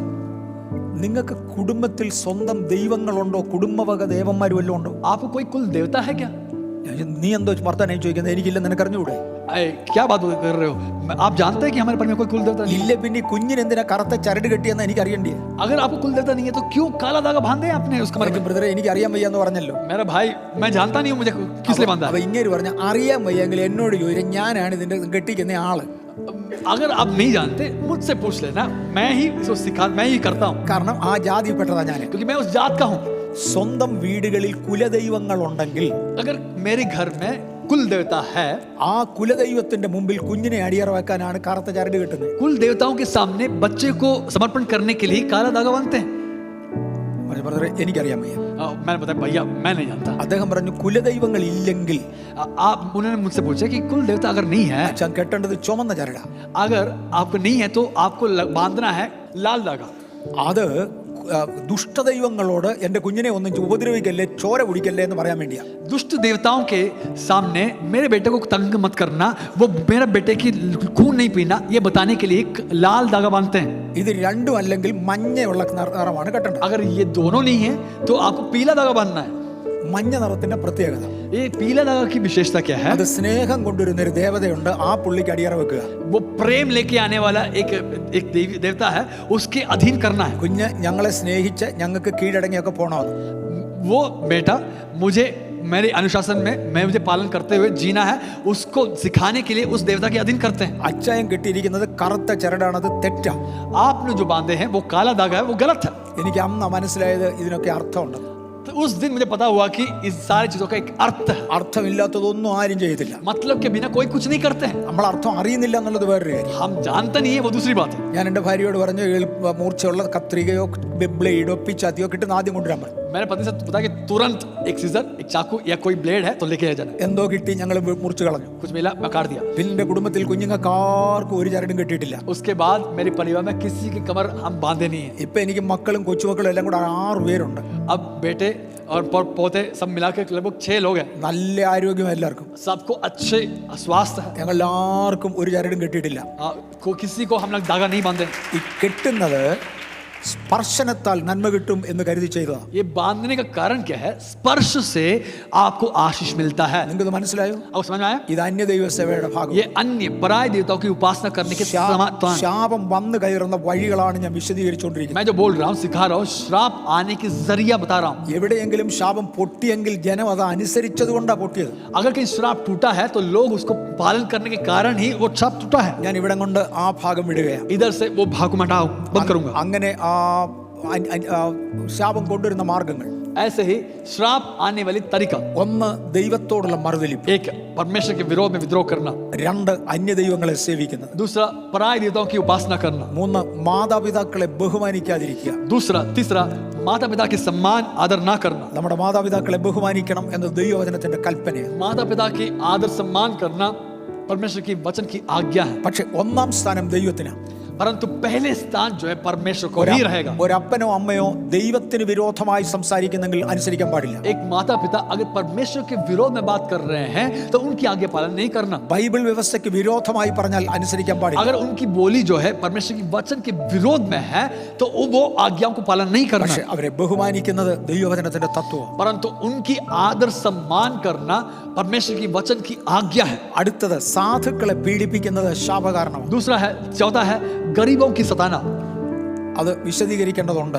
उसको थोड़ा गहरे रूप से समझना है। എന്നേക്കാൾ താണ ഒരാളിനെ, എന്നേക്കാൾ സാമ്പത്തികം കുറഞ്ഞ ഒരാളിനെ, എന്നേക്കാൾ പൊസിഷൻ ഇല്ലാത്ത ഒരാളിനെ ഞാൻ മാനിച്ചേ പറ്റൂ. ഞാൻ അവരെ പീഡിപ്പിക്കാൻ പാടില്ല. मुझसे कम स्थान, मुझसे कम नजरिए से देखने वाले, कम जात के होंगे, कम स्थान के होंगे या स्तर के होंगे, उनको पीड़ा सताना नहीं है। ബൈബിൾ പറഞ്ഞു, നിന്റെ ഒരു സ്നേഹിതൻ കുറച്ച് പൈസ കടം നിന്നോട് ചോദിച്ചാൽ, बाइबल क्या हमें सिखा रहा है कि अगर आपके एक मित्र आपसे कर्ज में कुछ पैसा मांग रहे हैं, അദ്ദേഹം എന്തെങ്കിലും പണയം തന്നിട്ടാണ് വാങ്ങുന്നതെങ്കിൽ, अगर आपके हाथ में कुछ देकर अगर वो कर्ज ले रहे हैं, അവന്റെ കയ്യിൽ ഒന്നും ഇല്ലാത്തത് കൊണ്ട് അവന്റെ പുതപ്പ് തന്നേച്ചാണ് നിന്റെ 10 രൂപ കടം വാങ്ങുന്നതെങ്കിൽ, अगर उनके हाथ में कुछ नहीं है इसलिए उनका बिछौना या उनका कंबल देखकर आपके हाथ से पैसा ले रहे हैं, വൈകുന്നേരകം അവന്റെ പുതപ്പ് തിരിച്ചു കൊടുക്കണം. शाम के अंदर वो कंबल उसको वापस करना है। രാത്രിയിൽ അവന് തണുത്താൽ ദൈവം നിന്നെ ശിക്ഷിക്കും. रात के समय पर उसको अगर ठंड लगेगा तो प्रभु का दंड आपके पर आएगा। സാധുക്കളെ പീഡിപ്പിക്കുന്നത് ശാപകാരണമാണ്. गरीबों को सताना शाप योग्य है।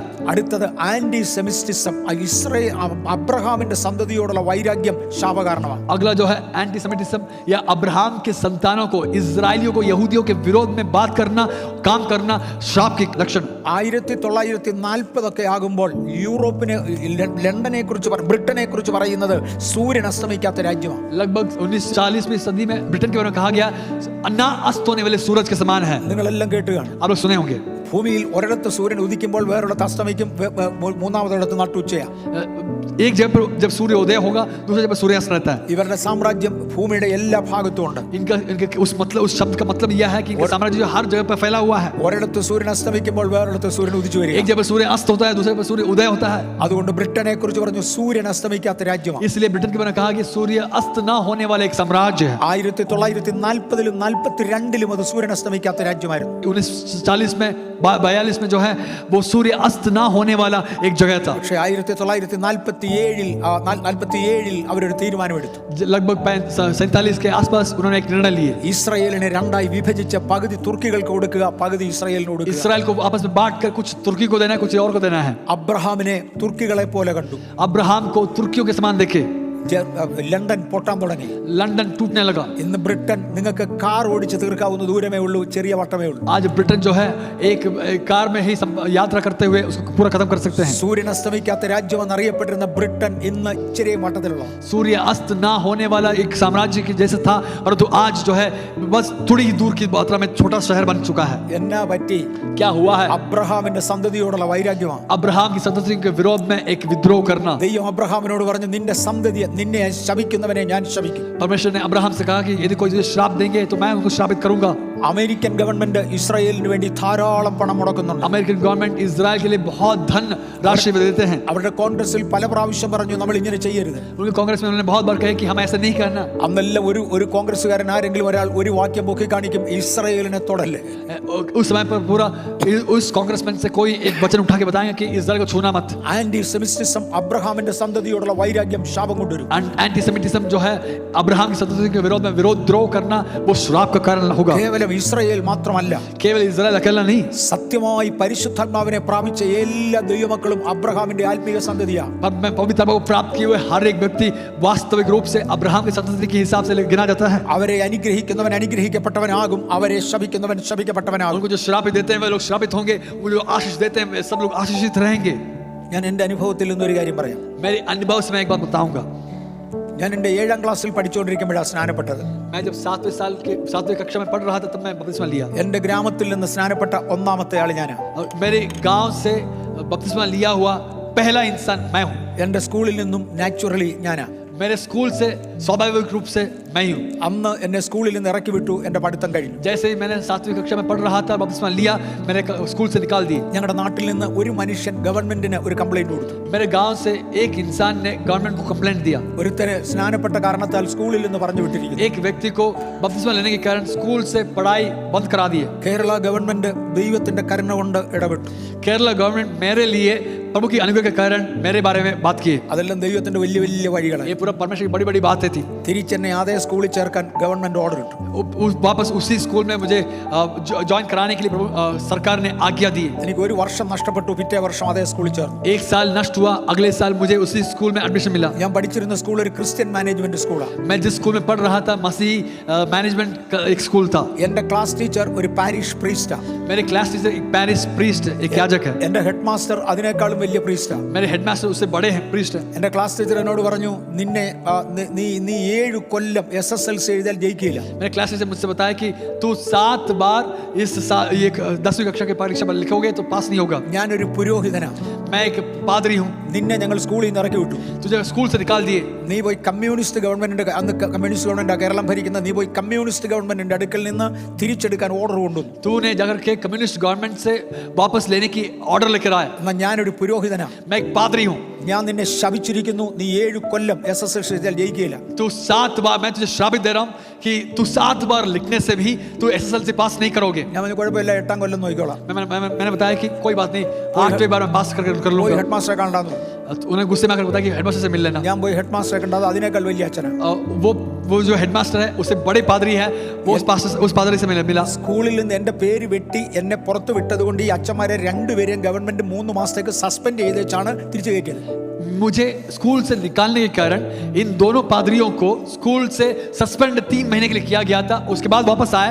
वो पादरी लोग ये लोग, അപ്പോൾ അവർക്ക് ഭയങ്കര വൈരാഗ്യമുണ്ട്. उनको बहुत मेरे पे गुस्सा है. ഹെഡ് മാസ്റ്റർ എന്നോട് ചോദിച്ചു, നീ മറ്റേ അച്ഛനോട് ഇങ്ങനെ പറഞ്ഞോടാന്ന് ചോദിച്ചു. बड़े पादरी हेडमास्टर ने मुझसे पूछा कि तू दूसरा पादरी से ऐसे बताया क्या? ഞാൻ പറഞ്ഞു मैंने बताया कि मैंने बताया. എന്തിനാണ് അങ്ങനെ പറഞ്ഞെന്ന് ചോദിച്ചു. क्यों बताया तूने? ഞാൻ പറഞ്ഞു 7 കൊല്ലം ജയിക്കത്തില്ലെന്ന് പറഞ്ഞപ്പോൾ 8ാം കൊല്ലം നോക്കിക്കോളാം എന്ന് പറഞ്ഞു. ഞാൻ എന്താ പറയണ്ടേ? वो पादरी ने मुझसे बताया कि 7 बार पास नहीं करोगे. मैं क्या बताऊं, कोई बात नहीं, मैं 8वें बार पास कर लूंगा. അദ്ദേഹം പറഞ്ഞെന്നാ ഞാൻ പറഞ്ഞിരിക്കുന്നതാ, ഞാൻ വലിയ പുരോഹിതനാണ്, നീ 7 കൊല്ലം എഴുതിയാൽ ജയിക്കില്ല. अगर ऐसा है तो मैं बता रहा हूं कि 7 बार लिखने से भी मैं तू पास नहीं करोगे. നീ നശിച്ചു പോകേയുള്ളൂ. तू नाश ही होगा. ഞാൻ പറഞ്ഞു കുഴപ്പമില്ല, 7, 7, 14, 15ാം കൊല്ലം നോക്കിക്കോളാം. मैंने बताया कि 7 मिल के 7 जो है 14, मैं उसके बाद जो 15वीं बार मैं पास कर लूंगा. തുടർന്ന് എൻ്റെ സ്കൂളിന്റെ മാനേജരെ കൊണ്ടുവന്നു. तुरंत मेरे स्कूल के मैनेजमेंट को लेकर आए. അതൊരു ബിഷപ്പാ. वो एक बिशप थे. അദ്ദേഹം കാതലിക് ബാബയായി മാറിയ മനുഷ്യനാ. वो कैथोलिक बाबा बन के निकला हुआ बंदा है. അദ്ദേഹം എന്നോട് വന്ന് പറഞ്ഞു, നിന്നെ ശപിക്കാനാണ് നമ്മെ കൊണ്ടുവന്നിരിക്കുന്നത്. तुझे श्राप देने के लिए हमें लेकर आए. ഞാൻ അദ്ദേഹത്തോട് പറഞ്ഞ വാചകം എനിക്ക് ഓർമ്മയുണ്ട്. उनसे मैंने एक बात बताया. എന്നെ അനുഗ്രഹിക്കുന്നവൻ അനുഗ്രഹിക്കപ്പെട്ടവനാകും, എന്നെ ശപിക്കുന്നവൻ ശപിക്കപ്പെട്ടവനാകും. ഇയാൾക്ക് എന്നെ വേണേ ചെയ്തു. मुझे जो आशीष करते हैं वो आशीषित रहेंगे, मुझे जो श्रापित करेंगे वो श्रापित रहेंगे. आपको जो करना है वो कर लेना. ഞാൻ ദൈവവേദന. मैं परमेश्वर का बेटा हूँ. അന്നാണ് ദൈവാത്മാവ് എന്നോട് സംസാരിക്കുന്നത്. उस समय पर परमेश्वर की आत्मा मुझसे बात किए. പരിശുദ്ധാത്മാവ് എന്നോട് പറഞ്ഞു, ഞാൻ നിന്നെ ലോകത്തിന്റെ തലസ്ഥാന നഗരിയിലായിരിക്കും. पवित्र में मुझसे बताया कि तुझे इस संसार के राजधानी में पहुंचाऊंगा. അവിടെയുള്ള കണ്ടുപിടുത്തങ്ങളും വിദ്യാഭ്യാസവും ഞാൻ നിനക്ക് തരും. उधर के आविष्कारों को और बहुत सारे ऐसे विज्ञान की ज्ञान को मैं दूंगा. ഒടുവിൽ നിന്നെ തെക്കേ ഇന്ത്യയിൽ കൊണ്ടുവന്ന് ശുശ്രൂഷയിൽ നിർത്തും. उसके बाद मैं तुझे दक्षिण भारत में ले आऊंगा और सेवका में खड़ा करूंगा. ഇതെല്ലാം നടന്നു. ये पूरा हुआ है. ഞാൻ എൻ്റെ ഒടുവിലത്തെ വിദ്യാഭ്യാസം അമേരിക്കയിലായിരുന്നു. मेरे आखिरी जो पढ़ाई अमेरिका में था. വാഷിംഗ്ടൺ DC ലോകത്തിന്റെ തലസ്ഥാന നഗരി എന്നറിയപ്പെടും. വാഷിംഗ്ടൺ DC എൻ്റെ വിദ്യാഭ്യാസം കഴിഞ്ഞു. इस पूरे संसार की राजधानी वाशिंगटन DC जो है उधर मेरे ऊपरी पढ़ाई हुआ. ഇവിടെ തിരിച്ചു വന്നു കഴിഞ്ഞപ്പോൾ ഒരു പ്രവാചകൻ എന്നോട് ഒരു ദൂത് പറഞ്ഞു. जैसे मैं वापस आया एक भविष्यवक्ता मेरे पास आकर नबूवत किए. നിന്നെ ലോകത്തിന്റെ തലസ്ഥാന നഗരി വരെ അയച്ചതും അവിടെയുള്ള വിദ്യാഭ്യാസവും കണ്ടുപിടുത്തങ്ങളും നിന്നെ പഠിപ്പിച്ചതും इस संसार की राजधानी में पहुंचाया और उधर के आविष्कारों को और उसके वैज्ञानिक ज्ञानों को मैंने दिया. നിന്റെ അപ്പന്റെ പണക്കൊഴുപ്പ് കൊണ്ടല്ല, നിന്റെ ബുദ്ധി വൈഭവം കൊണ്ടല്ല, तेरे बाप के पैसे के धन के कारण नहीं, तेरे ज्ञान की बढ़ोतरी के कारण नहीं. എന്നെ മാനിക്കുന്നവനെ ഞാൻ മാനിക്കും. जो मुझे आदर किया उनको मैं आदर करूंगा. അബ്രഹാമിനോടൊരു അനുഗ്രഹമുണ്ട്. अब्राहम से परमेश्वर की आशीष है. നിന്നെ അനുഗ്രഹിക്കുന്നവൻ അനുഗ്രഹിക്കപ്പെട്ടവനാകും, നിന്നെ ശപിക്കുന്നവൻ ശപിക്കപ്പെട്ടവനാകും. तुझे जो आशीष करेंगे तो आशीषित रहेगा, तुझे जो श्रापित करेंगे वही लोग श्रापित रहेंगे. ഞാൻ കൂടുതൽ പറയാൻ ആഗ്രഹിക്കുന്നില്ലെങ്കിലും 1-2 പദങ്ങൾ. इससे ज्यादा कुछ बोल नहीं पा रहा हूं, परंतु 1-2 बात मैं बताऊंगा. അന്ന് എൻ്റെ ക്ലാസ് ടീച്ചറായിരുന്ന അച്ഛൻ, उस समय पर मेरे क्लास टीचर रहने वाले जो पादरी है, അദ്ദേഹത്തിന്റെ മകൾ സ്വന്തം ഭർത്താവിനെ വിട്ടേച്ച് ആരാണ്ടരോടുകൂടി उनके बेटी जो है किसी और के साथ भाग गई शादी के बाद. ഹെഡ് മാസ്റ്റർ ആയിരുന്ന അദ്ദേഹം हेडमास्टर जो थे वो उनका കയ്യും കാലും തളർന്ന് उनका हाथ और पैर लकवा हो गया, അനങ്ങാൻ നിവൃത്തിയില്ലാത്ത സാഹചര്യമായി. वे हिल नहीं पा रहे, ऐसे एक परिस्थिति में आप पूरे അമ്മ മനുഷ്യൻ തന്റെ മക്കളെ വിളിച്ചു പറഞ്ഞു. उस इंसान जो है अपने बच्चों से पुकार के बोले, ആ വീട് മുഴുവനും തകർന്നു, അവർ മുഴുവനും നശിച്ച ശേഷം उस परिवार उस घराना पूरा नाश हुआ. തന്റെ മക്കളെ വിളിച്ചു പറഞ്ഞു, उनके बच्चों को पुकार के बोले, ഞാൻ ആർക്കും ഒരു ദോഷവും ചെയ്തിട്ടില്ല. मैं किसी से कुछ नहीं किया. ഞാൻ പിന്നെ എന്തുകൊണ്ട് എന്റെ കുടുംബത്തിന് ഇങ്ങനെ സംഭവിച്ചു എന്ന് അറിഞ്ഞുകൂടാ. मुझे पता नहीं कि मेरे परिवार में ऐसा क्यों हुआ है. എന്റെ ഓർമ്മയിൽ എന്തെങ്കിലും ചെയ്തെങ്കിൽ എം എ വർഗീസ് എന്നൊരു കൊച്ചൻ എന്റെ സ്കൂളിൽ പഠിച്ചിരുന്നു, അവനെ ഞാൻ ഉപദ്രവിച്ചു. मेरी जानकारी में मैं किसी से मैं विद्रोह नहीं किया, किसी को दोष नहीं पहुंचाया, परंतु एक बच्चा था, उस बच्चे के बारे में विरोध में मैंने कुछ किया था. मैं वर्गीस नाम का एक बच्चा था, അവൻ ചത്തുപോയി എന്നാണ് അച്ഛൻ കേട്ടത്. वो बच्चा मर गया.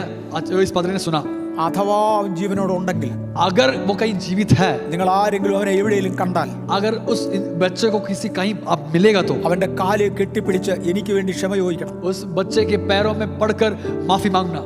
അച്ഛനും മരിച്ചു. उस पादरी भी गुजर गए, വർഷങ്ങൾ പലത് കഴിഞ്ഞു. बहुत साल बीत चुका. ഞാൻ ഒരിക്കൽ തിരുവനന്തപുരത്ത് ഒരു സഭായോഗത്തിന് പ്രസംഗിച്ചു. मैं एक दिन ट्रिवांड्रम में एक कलीसिया के अंदर प्रचार कर रहा था. അത് കഴിഞ്ഞ ശേഷം എനിക്ക് രണ്ടാമതൊരു സഭായോഗത്തിന് പോകണം. उसके बाद एक और कलीसिया में प्रचार करना है. ഞാൻ ഇവിടുന്ന് ഇറങ്ങി വരികയും ഒരു പെൺകുട്ടി എന്നെ വഴിയിൽ നിർത്തി. जैसे ही मैं बाहर निकल रहा था, एक बेटी मुझे रोक रही. അവിടെ കയ്യിൽ ഒരു കൊച്ചു കുഞ്ഞുണ്ട്. उसके हाथ में एक बेटा है, ഒരു 2-3 വയസ്സ്, രണ്ട് വയസ്സടുത്ത് പ്രായം വരുന്ന ഒരു കൊച്ചു കുഞ്ഞ്. लगभग 2 साल की उम्र आने वाली एक बच्चा. ഈ മോളെ കണ്ടിട്ട് ഒരു 24 വയസ്സിന് താഴെ തോന്നുന്നുള്ളൂ. इस बेटी को देखकर लगभग एक 24 साल की कम उम्र की बच्चा. അവിടെ നിർത്തിയേച്ച് എന്നോട് പറഞ്ഞു, നിങ്ങൾ ഇന്ന് സാക്ഷി പറഞ്ഞ നിങ്ങളുടെ ഹെഡ് മാസ്റ്റർ അച്ഛനുണ്ടല്ലോ, आज जो बताया ना, वो गवाही दी है, वो हेडमास्टर पादरी है ना, അദ്ദേഹത്തിന്റെ കൊച്ചുമോളാ ഞാൻ. वो पादरी का बेटी परपोती हूँ मैं. എന്റെ ഭർത്താവിന് നിന്നെ ഒന്ന് കാണണം. मेरे पति को आपसे मिलना है. ഞാൻ വിചാരിച്ച് തല്ലാനോ വല്ലതും ആയിരിക്കും. मैंने सोचा कि मुझे मारने के लिए होगा. രണ്ടായാലും ഞാൻ താമസിക്കുന്നിടത്ത് വരാൻ പറഞ്ഞു. അദ്ദേഹം അവിടെ വന്നു. कुछ भी हो, मैं जहाँ पर रहता था उस कमरे में आने के लिए बताया. അദ്ദേഹം വരുമ്പോൾ തന്റെ ഭാര്യയും ഈ കൊച്ചു കുഞ്ഞിനെയും കൂടെ കൂട്ടിയാ വന്നു. जैसे वो आए, वो पति, उनकी पत्नी और बच्चे के साथ आए. ഞാൻ താമസിക്കുന്ന റൂമിലോട്ട് കയറി. मैं जहाँ पे रहता था उस कमरे के अंदर आए. ആ കുഞ്ഞിനെ ഭാര്യയുടെ ഇടയിലോട്ട് കൊടുത്തു. उस बच्चे को अपने पत्नी के हाथ में दिए. മയങ്ങി വീഴുന്നത് പോലെ ഒരൊറ്റ വീഴ്ച വീണു.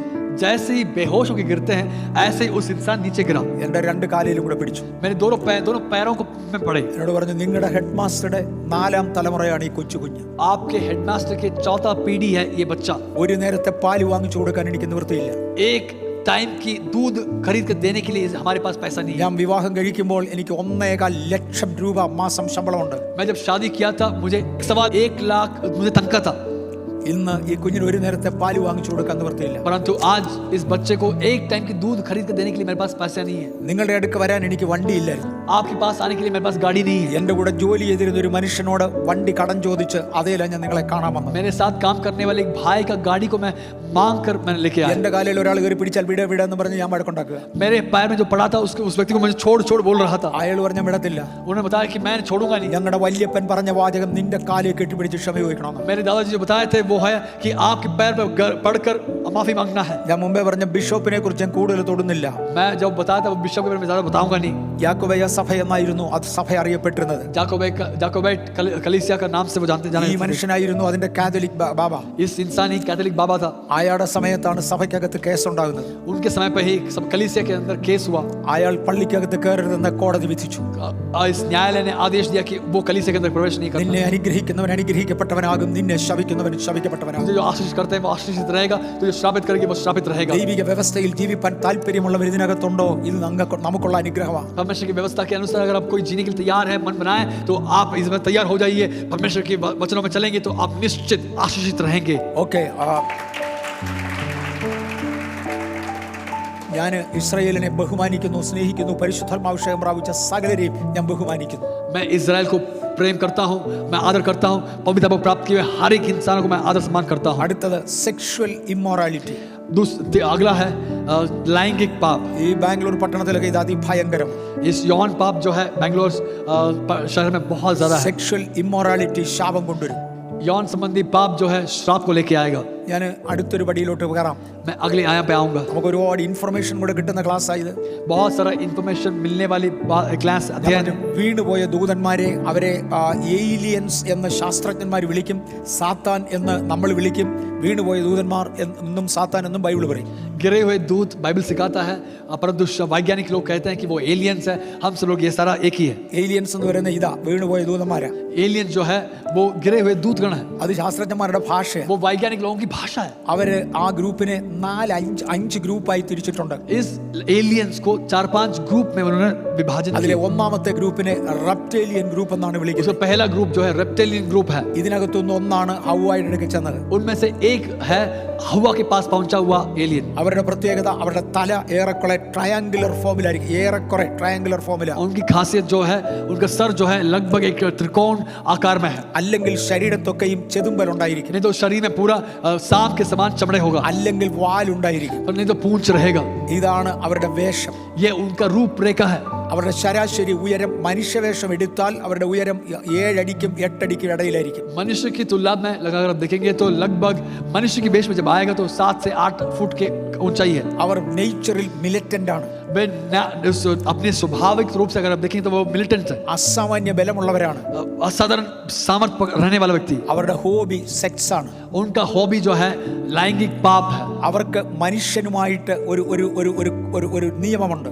उनको इंसानों के साथ एक नियम है। മനുഷ്യ സ്ത്രീകൾ വസ്ത്രം ധരിക്കുമ്പോൾ मनुष्य स्त्री अपने वस्त्र पहनेंगे, നമ്പർ 1 ഏറ്റവും ഇറക്കം കുറഞ്ഞ വസ്ത്രം ധരിക്കണം. ज्यादा दिखने वाली कपड़ा पहनना। എന്ന് പറഞ്ഞാൽ അവർ നടക്കുമ്പോൾ തന്നെ നഗ്നത കാണണം. यानी उसका मतलब यह है कि जैसे वो चलेंगे अपनी नग्न दिखाई देना। നമ്മുടെ ചർച്ചിൽ വലിയ പ്രശ്നമില്ല, പക്ഷെ വെളിയിൽ ഇറങ്ങി നടക്കുമ്പോൾ നമുക്കറിയാം.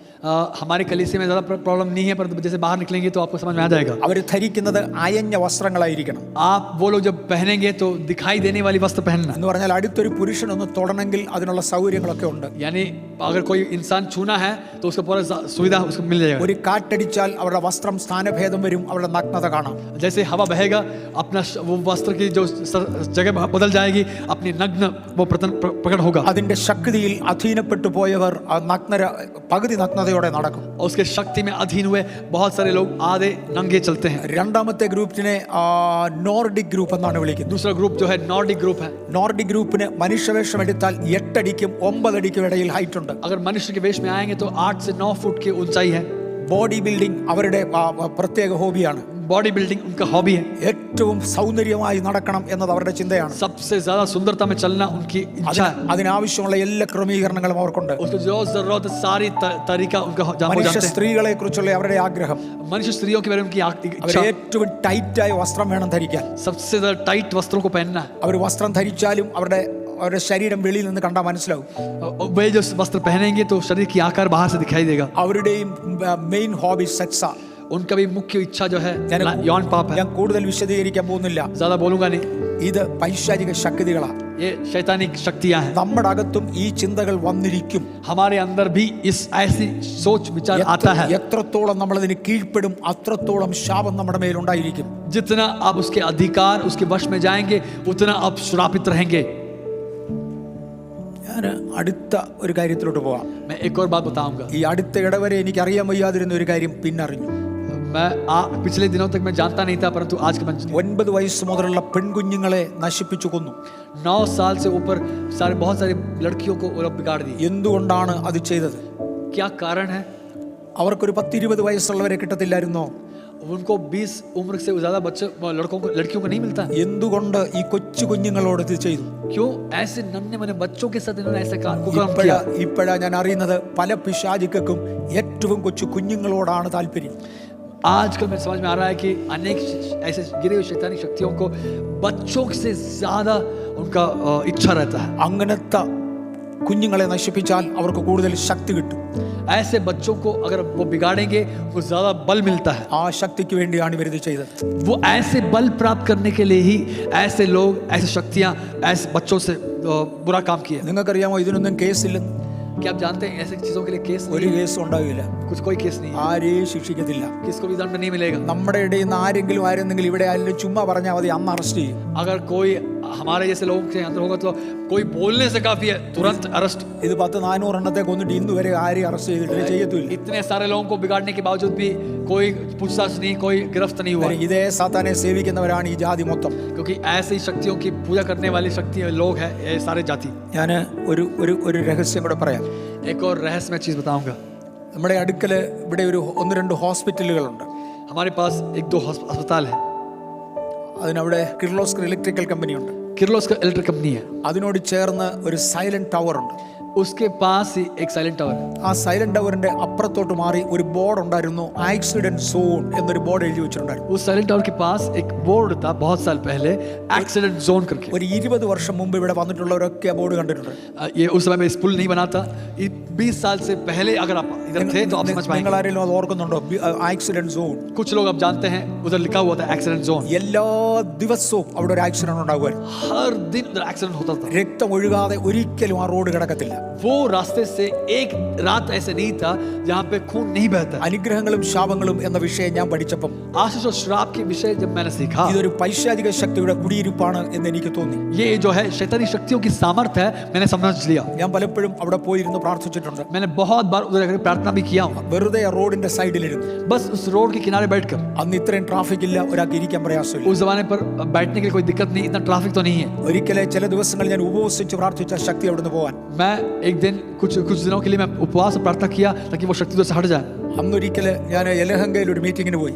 एक दिन मैंने एलान का एक मीटिंग के लिए गया. യലഹങ്കയിൽ ചെന്നപ്പം വേറൊരു പാസ്റ്ററും കൂടെ ഈ ബാംഗ്ലൂരിന് വരാനുള്ള ഒരാളുണ്ട്, അദ്ദേഹത്തെ കണ്ടു. बैंगलोर में आने वाले एक और पास्टर को मैंने उधर मुलाकात हुआ. പാസ്റ്റർ ശശി ജോൺ എന്നാണ് അദ്ദേഹത്തിന്റെ പേര്. ഇവിടെ പലരും അദ്ദേഹത്തെ അറിയും. पास्टर शशि जॉन, अनेक लोग इधर से हम जानते हैं. ശശി ജോണിന് ഏതാണ്ട് 7-8 വയസ്സ് പ്രായമുള്ള ഒരു മോളുണ്ട്.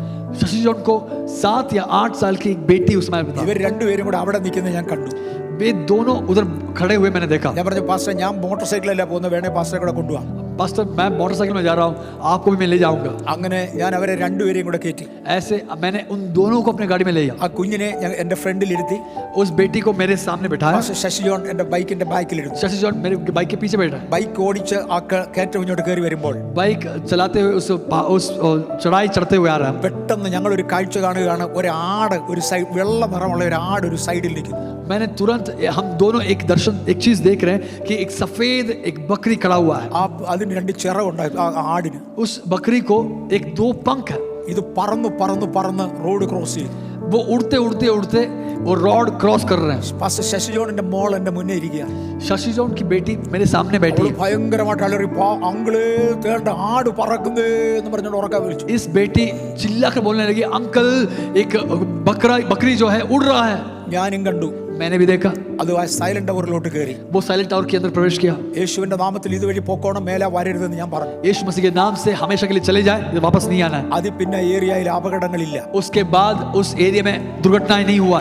ഉദ്ദേശം തീർന്നില്ല, കേട്ടു. ഉദ്ദേശം 6 മാസം പിന്നെ അവിടെ ഒരു അപകടം നടന്നില്ല. लगभग 6 महीने तक एक घटना उधर नहीं हुआ. അത് കഴിഞ്ഞ ശേഷം പോലീസ് ആ ബോർഡ് എടുത്തു മാറ്റി. उसके बाद पुलिस वो बोर्ड उधर से हटा दिए. ഇതിന്റെ എല്ലാം പുറകിൽ ഒരു ഏലിയൻ വ്യാപാരമാണ്. इस सब के पीछे एक गिरे हुए दूतों की शक्ति है. ഇതെല്ലാം ശാപസൂചകം. ये सब श्राप का कारण है. നമ്മെ ദൈവത്തിന്റെ സാദൃശ്യത്തിൽ നിന്നും സ്വരൂപത്തിൽ നിന്നും മാറ്റി ഈ ശാപം നമ്മുടെ മേൽ കൊണ്ടുവരുവാൻ ഇത് എന്നും ശ്രമിക്കും. हमें परमेश्वर के स्वरूप और सदृश्य से हटाने के लिए शैतान पूरी परिश्रम आपके और हमारे ऊपर करेंगे. ഞാൻ ശാപത്തിന്റെ കാരണങ്ങൾ കുറച്ചുകൂടെ എണ്ണം വായിച്ചോട്ടെ.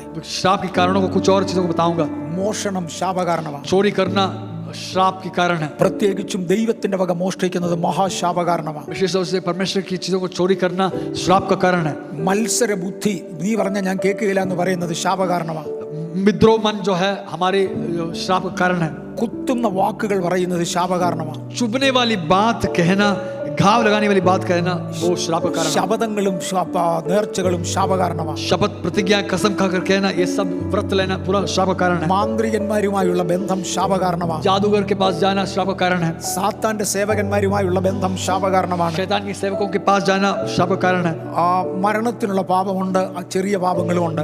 मरण है तो पाप है, छोटा पाप भी है. അയോഗ്യമായി തിരുമേശയിൽ പങ്കെടുക്കുന്നത് ശാപകാരണമാണ്. अयोग्य तरीके से परमेश्वर की प्रभु बोझ में हाथ बढ़ाना श्राप का कारण है. അവനവൻ ശരീരത്തെ ശോധന ചെയ്തിട്ട് വേണം തിരുമേശയിൽ പങ്കെടുക്കുവാൻ. सब लोग अपने अपने शरीर, अपने मन को परखने के बाद ही प्रभु बोझ से अपना हाथ बढ़ाना. നമ്മെ വിളിച്ചിരിക്കുന്ന ദൈവം വിശ്വസ്തനാകും, വിശുദ്ധനാണ്. അതുപോലെ നാം വിശുദ്ധി പാലിക്കണം. हमें जो परमेश्वर ने बुलाए वो परमेश्वर जो है पवित्र परमेश्वर है. उसी पवित्रता में हमको चलना जरूरी है. ഇല്ലെങ്കിൽ അത് ശാപകാരണമായി മാറും. अगर नहीं तो श्राप का कारण होगा. ഇനി ഞാൻ ആ ശാപകാരണങ്ങളിൽ നിന്ന് മാറുക. अब मैं श्राप के कारणों से थोड़ा हटाऊं. ശാപങ്ങൾ വന്നു ചേരുന്ന 3 വഴികൾ തുടർന്ന് ഞാൻ പറയുക. श्राप आने वाली 3 कारणों को बताऊंगा. എനിക്കിത് മുഴുവൻ എടുത്ത് തീരണമെന്നുണ്ടെങ്കിൽ പണ്ടത്തെ സ്റ്റാൻഡേർഡിൽ 15 മണിക്കൂർ മതിയായിരുന്നു. ഇന്ന് 20 മണിക്കൂർ വേണം. ട്രാൻസ്ലേറ്റ് ചെയ്യണമെങ്കിൽ 40 വേണം. आज मुझे बोल पूरा करने के लिए लगभग 40 घंटा चाहिए क्योंकि अनुवाद के साथ। അതുകൊണ്ട് ഞാൻ അതിന്റെ പ്രധാനപ്പെട്ട ആശയങ്ങൾ മാത്രം തൊട്ടുവിടുക. इसलिए मुख्य बिंदु अकेला मैं छूकर मैं उसको छोड़ रहा हूँ। 3 രീതികളിൽ ശാപം വന്നു കയറും. 3 कारणों से तरीके से शाप आ सकता है. ഒന്ന്, ഞാൻ തന്നെ വരുത്തി വെക്കുന്ന ശാപം. एक मेरे खुद से लाया हुआ ഞാൻ വിഗ്രഹാരാധനയ്ക്ക് പോയാൽ മതി, मैं मूर्ति पूजा की ओर जाने से काफी है, ദൈവത്തിന്റെ എന്തെങ്കിലും മോഷ്ടിച്ചാൽ മതി, परमेश्वर को चुराने से काफी है, അധികാരികളോട് മത്സരിച്ചാൽ മതി, अधिकारियों के विरोध में मत्सर करने से काफी है, ദൈവസഭയ്ക്ക് വിരോധമായി പ്രവർത്തിച്ചാൽ മതി, परमेश्वर के कलीसिया के विरोध में करने से काफी है, എന്റെ മേൽ ശാപം വരും. मेरे पर श्राप आ जाएगा. അങ്ങനെ സ്വയം വരുത്തി വെക്കുന്ന ശാപം. ऐसे स्वयं लाया हुआ श्राप. നമ്മുടെ സ്വന്തം വാക്കുകൾ കൊണ്ട് ശാപം വരുമെന്നറിയാമോ? हमारी बातों से ही श्राप आ सकता है. നമ്മുടെ സ്വന്തം വാക്കുകൾ കൊണ്ട് ശാപം വരും. हमारी बातों से श्राप आ सकता है. ഞാൻ ഒരു ഉദാഹരണം പറയാം. मैं एक उदाहरण बताऊंगा. ഒരു 10 വർഷം 1990 അങ്ങനെ ആകുമ്പോൾ ഇപ്പോൾ 20 വർഷമായി. 1990 എനിക്ക് ഒരു അല്പസ്വല്പം പ്രശ്നം എൻ്റെ ബ്രെയിനുണ്ടായി. सन 90 की ईस्वी में मेरे ब्रेन में कुछ प्रॉब्लम हुआ. ഞാൻ ഒരുപാട് ടെൻഷൻ എടുത്തിട്ടുള്ള ആളാണ്. मैं बहुत टेंशन लिया हुआ इंसान. ഇത്രയും വലിപ്പത്തിലൊരു ചർച്ച് വളർന്നു വരണമെങ്കിൽ നിസ്സാരമൊന്നുമല്ല. इतनी बड़ी कलीसिया बनाने के लिए इतना आसान नहीं है. 1990 മതപരിവർത്തനത്തിന്റെ പേരിൽ എന്നെ ഇവിടുത്തെ ഗവൺമെന്റ് അറസ്റ്റ് ചെയ്തതാ. धर्म परिवर्तन के नाम से इधर की सरकार मुझे अरेस्ट किया था. ഇവിടുത്തെ കംപ്ലീറ്റ് ഫൈനാൻസ് ഫ്രീസ് ചെയ്തതാ. इधर के सारे डॉक्यूमेंट्स फाइनेंस फ्रीज किया है. ഇന്ന് കൊല്ലും നാളെ കൊല്ലും എന്ന് പറഞ്ഞ് എനിക്ക് മർഡർ ത്രെറ്റ്സ് പല പ്രാവശ്യം ഉണ്ടായതാ. आज मैं मार डालूंगा, आज मैं मारूंगा, आज कत्ल करूंगा, ऐसे बहुत सारे थ्रेट्स मुझे मिला था. 30 ദിവസം കൊണ്ട് കൊല്ലും, 29 കൊണ്ട് കൊല്ലും, 28 കൊണ്ട് കൊല്ലും, 27 കൊല്ലും എന്ന് പറഞ്ഞ കൗണ്ട് ഡൗൺ നടന്നതാ. 3, 30, 29, 28 ऐसे करके काउंट डाउन गिनती करते हुए मैं इतने दिन के अंदर मारूंगा ऐसे गिनती करके मारने के लिए धमकी मिला था. ഒരുപാട് മെന്റൽ ടെൻഷൻസ് ഉണ്ടായതാ. मुझे मानसिक बहुत सारे तनाव से मैं गुजरा हूँ. കയ്യും കാലും വെട്ടാൻ വേണ്ടി എന്റെ ചർച്ചിനകത്തുള്ള ആളുകൾ ആയുധവുമായി വന്നതാ. हाथ पैर काटने के लिए मेरे कलीसिया के अंदर से ही लोग चूरी लेकर चाकू लेकर आए थे. അങ്ങനെ ഒരു സാഹചര്യത്തിൽ എന്റെ കൈ എഴുതാൻ വയ്യാതെ വിറയ്ക്കുമായിരുന്നു. ऐसे एक संदर्भ में मेरे हाथ से मैं लिखने के लिए मुझसे नहीं हो रहा था. ഒരിക്കല് ഞാനൊരു 1 ലക്ഷത്തിന്റെയോ 1.5 ലക്ഷത്തിന്റെ ഒരു ചെക്ക് സൈൻ ചെയ്തു. एक टाइम पे मैंने 1 लाख या 1.5 लाख का एक चेक मैंने साइन किया. നമ്മുടെ ഗംഗാനഗർ ചർച്ചിന്റെ കൺസ്ട്രക്ഷന് വേണ്ടി കൊടുക്കാൻ സൈൻ ചെയ്തു. गंगा चर्च की कंस्ट्रक्शन के लिए मैंने दिया था. അതിന്റെ കോൺട്രാക്ടർ വന്നിട്ട് പറഞ്ഞു അയക്ക് ഇന്ന് തന്നെ കാശ് വേണമെന്ന് പറഞ്ഞ് ഞാൻ ചെക്കും സൈൻ ചെയ്ത് കൊടുത്തു. कॉन्ट्रैक्टर ने मेरे पास आके बताया कि उसको आज चेक चाहिए. പക്ഷേ എന്റെ ബ്രെയിന് കേടുണ്ടായിരുന്നത് കൊണ്ട് കൈ വിറയ്ക്കുന്നുണ്ടായിരുന്നു. मेरे ब्रेन में हल्का सा कुछ प्रॉब्लम होने के कारण मेरे हाथ कांप रहा था. എന്റെ സിഗ്നേച്ചർ കറക്റ്റ് അല്ലായിരുന്നു. मेरा सिग्नेचर करेक्ट नहीं हुआ. ബാങ്കിൽ ചെന്നപ്പോൾ ബാങ്കിൽ ചെക്ക് റിജക്ട് ചെയ്തു. बैंक में जाते ही चेक रिजेक्ट हुआ. എനിക്കുണ്ടായ പ്രയാസം, मुझे जो आया हुआ जो दर्द, ഞാൻ ഒരു റിട്ടയർഡ് സയന്റിസ്റ്റാണ്. मैं रिटायर्ड साइंटिस्ट हूँ. ഇനി ഞാനും കൈവിരൽ പതിച്ച് ചെക്ക് കൊടുക്കണമെന്ന് പറഞ്ഞാൽ ബുദ്ധിമുട്ടാണ്. अब अंगूठा छाप लगा के मुझे देने के लिए मुझे मुश्किल होगा. സിഗ്നേച്ചർ മാച്ച് ചെയ്തില്ലെങ്കിൽ പിന്നെ രണ്ടാമത്തെ മെത്തേഡ് ഇതേ ഉള്ളൂ. क्योंकि अगर सिग्नेचर मैच नहीं होगा तो दूसरा तरीका है अंगूठा छाप. ഞാനൊരു 4-5 പ്രാവശ്യം പറഞ്ഞടാ എൻ്റെ കൈ പോയടാ, എൻ്റെ കൈ പോയടാ.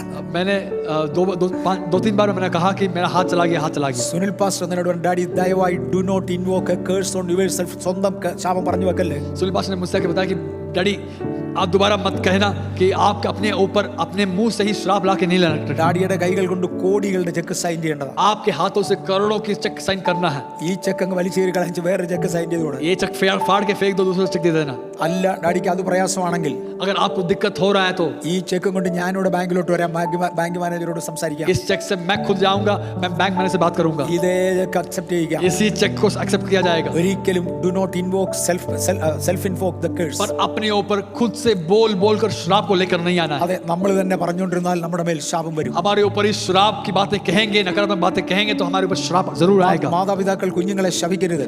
माता पिता अपने बच्चों को श्राप नहीं देना. അത് നമുക്ക് വരുന്ന ശാപം. हमारे ऊपर आने वाली श्राप है. ഓക്കെ, അവനവൻ തന്നെ വരുത്തി വെക്കുന്ന ശാപം. हमारे ऊपर आने वाली श्राप. 2, കൂട്ടാളിയിൽ നിന്ന് വരുന്ന ശാപം. दूसरा हमारे साथी गणों से आने वाली श्राप. അതിനെ പാർട്ട്ണർഷിപ്പ് കേഴ്സ് എന്നാണ് വിളിക്കുന്നത്. उसको कहते हैं पार्टनरशिप कर्स. എന്റെ ഭാര്യ അനുഗ്രഹിക്കപ്പെട്ടവളും ഞാൻ ശപിക്കപ്പെട്ടവനും ആയിരുന്നെങ്കിൽ, मेरी पत्नी अगर आशीषित और मैं श्रापग्रस्त होगा तो ഞങ്ങൾ രണ്ടുപേരും കൂടെയുള്ള കുടുംബം അനുഗ്രഹവും ശാപവും പങ്കുവെക്കും. हम दोनों मिलकर वो परिवार में आशीष और श्राप को मैं बांटेंगे. ശാപങ്ങളോ അനുഗ്രഹങ്ങളോ കൂട്ടാളിയിൽ നിന്ന് വരും. श्राप और आशीष हमारे साथियों से आ सकता है. പക്ഷേ ഞാൻ ഇതിന്റെ റേഷ്യോ ഒന്ന് പറയാം. परंतु उसका एक रेशियो बताऊंगा. എനിക്ക് നല്ല ടെമ്പറേച്ചറോ അല്ലെ കൊറോണ ഉണ്ടെന്നിരിക്കട്ടെ. मुझे कोरोना है, अब मान के चलिए. കണ്ട് ജോൺസൺ പാസ്റ്റർക്ക് ജൂണി പാസ്റ്റർക്ക് ഒരു കൊറോണയില്ല, നല്ല ആരോഗ്യമാണ്. जोनी पास को कोई बीमारी नहीं है. ഞങ്ങൾ രണ്ടുപേരും കൂടെ ഷെയ്ക്ക് ഹാൻഡ് ചെയ്താൽ हम दोनों शेकन करेंगे तो അദ്ദേഹത്തിന്റെ ആരോഗ്യം എന്നിലേക്ക് വരുമോ അതോ എന്റെ കൊറോണ അങ്ങോട്ട് പോകും? उनका अच्छी स्वास्थ्य मेरे अंदर आएगा या मेरा कोरोना उनके पास जाएगा? എല്ലാവർക്കും അറിയാം, आप बोलिए। അഴുക്കേ വരക്കത്തുള്ളൂ.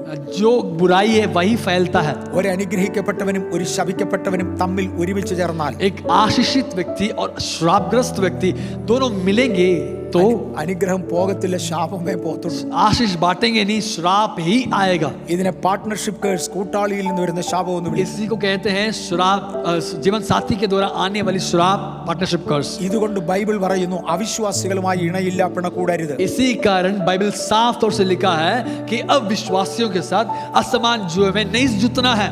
സത്യമായി നമ്മുടെ കൂട്ടുകെട്ട് പോലും നമ്മൾ നിയന്ത്രിക്കണം. सच वास्तविक तौर से अगर समझना है तो आपके फ्रेंडशिप्स भी उसमें बहुत ध्यान देना है। ഓക്കെ, ഒന്നാമത്തേത് സ്വന്തമായി വരുത്തുന്ന ശാപം. पहला, अपने ऊपर खुद बोल बोल कर लाने वाली श्राप। രണ്ടാമത്തേത് കൂട്ടാളിയിൽ നിന്ന് വരുന്ന ശാപം. दूसरा, जीवन साथी से आने वाली श्राप। മൂന്ന്, അങ്ങനെ ഒരു കുടുംബത്തിൽ ജനിച്ച കുഞ്ഞിന്റെ മേൽ ശാപമുണ്ട്.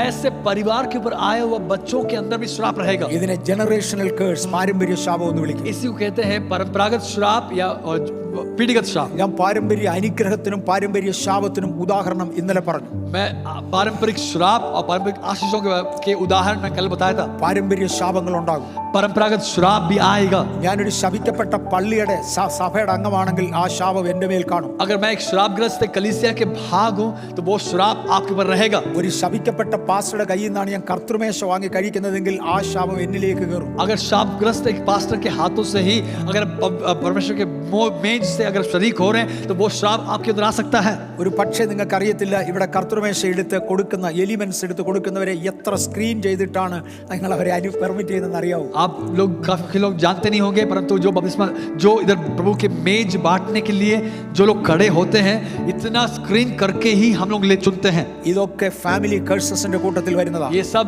पारिवारिक श्रापों के ऊपर आने वाली एक श्राप आ सकता है। ഇന്ത്യ എന്ന രാജ്യം ശപിക്കപ്പെട്ടതാ. भारत जो एक राज्य, एक राष्ट्र, एक देश शापग्रस्त है। അന്യദൈവ സേവയാണ് ഇവിടുത്തെ പ്രധാന കാരണം.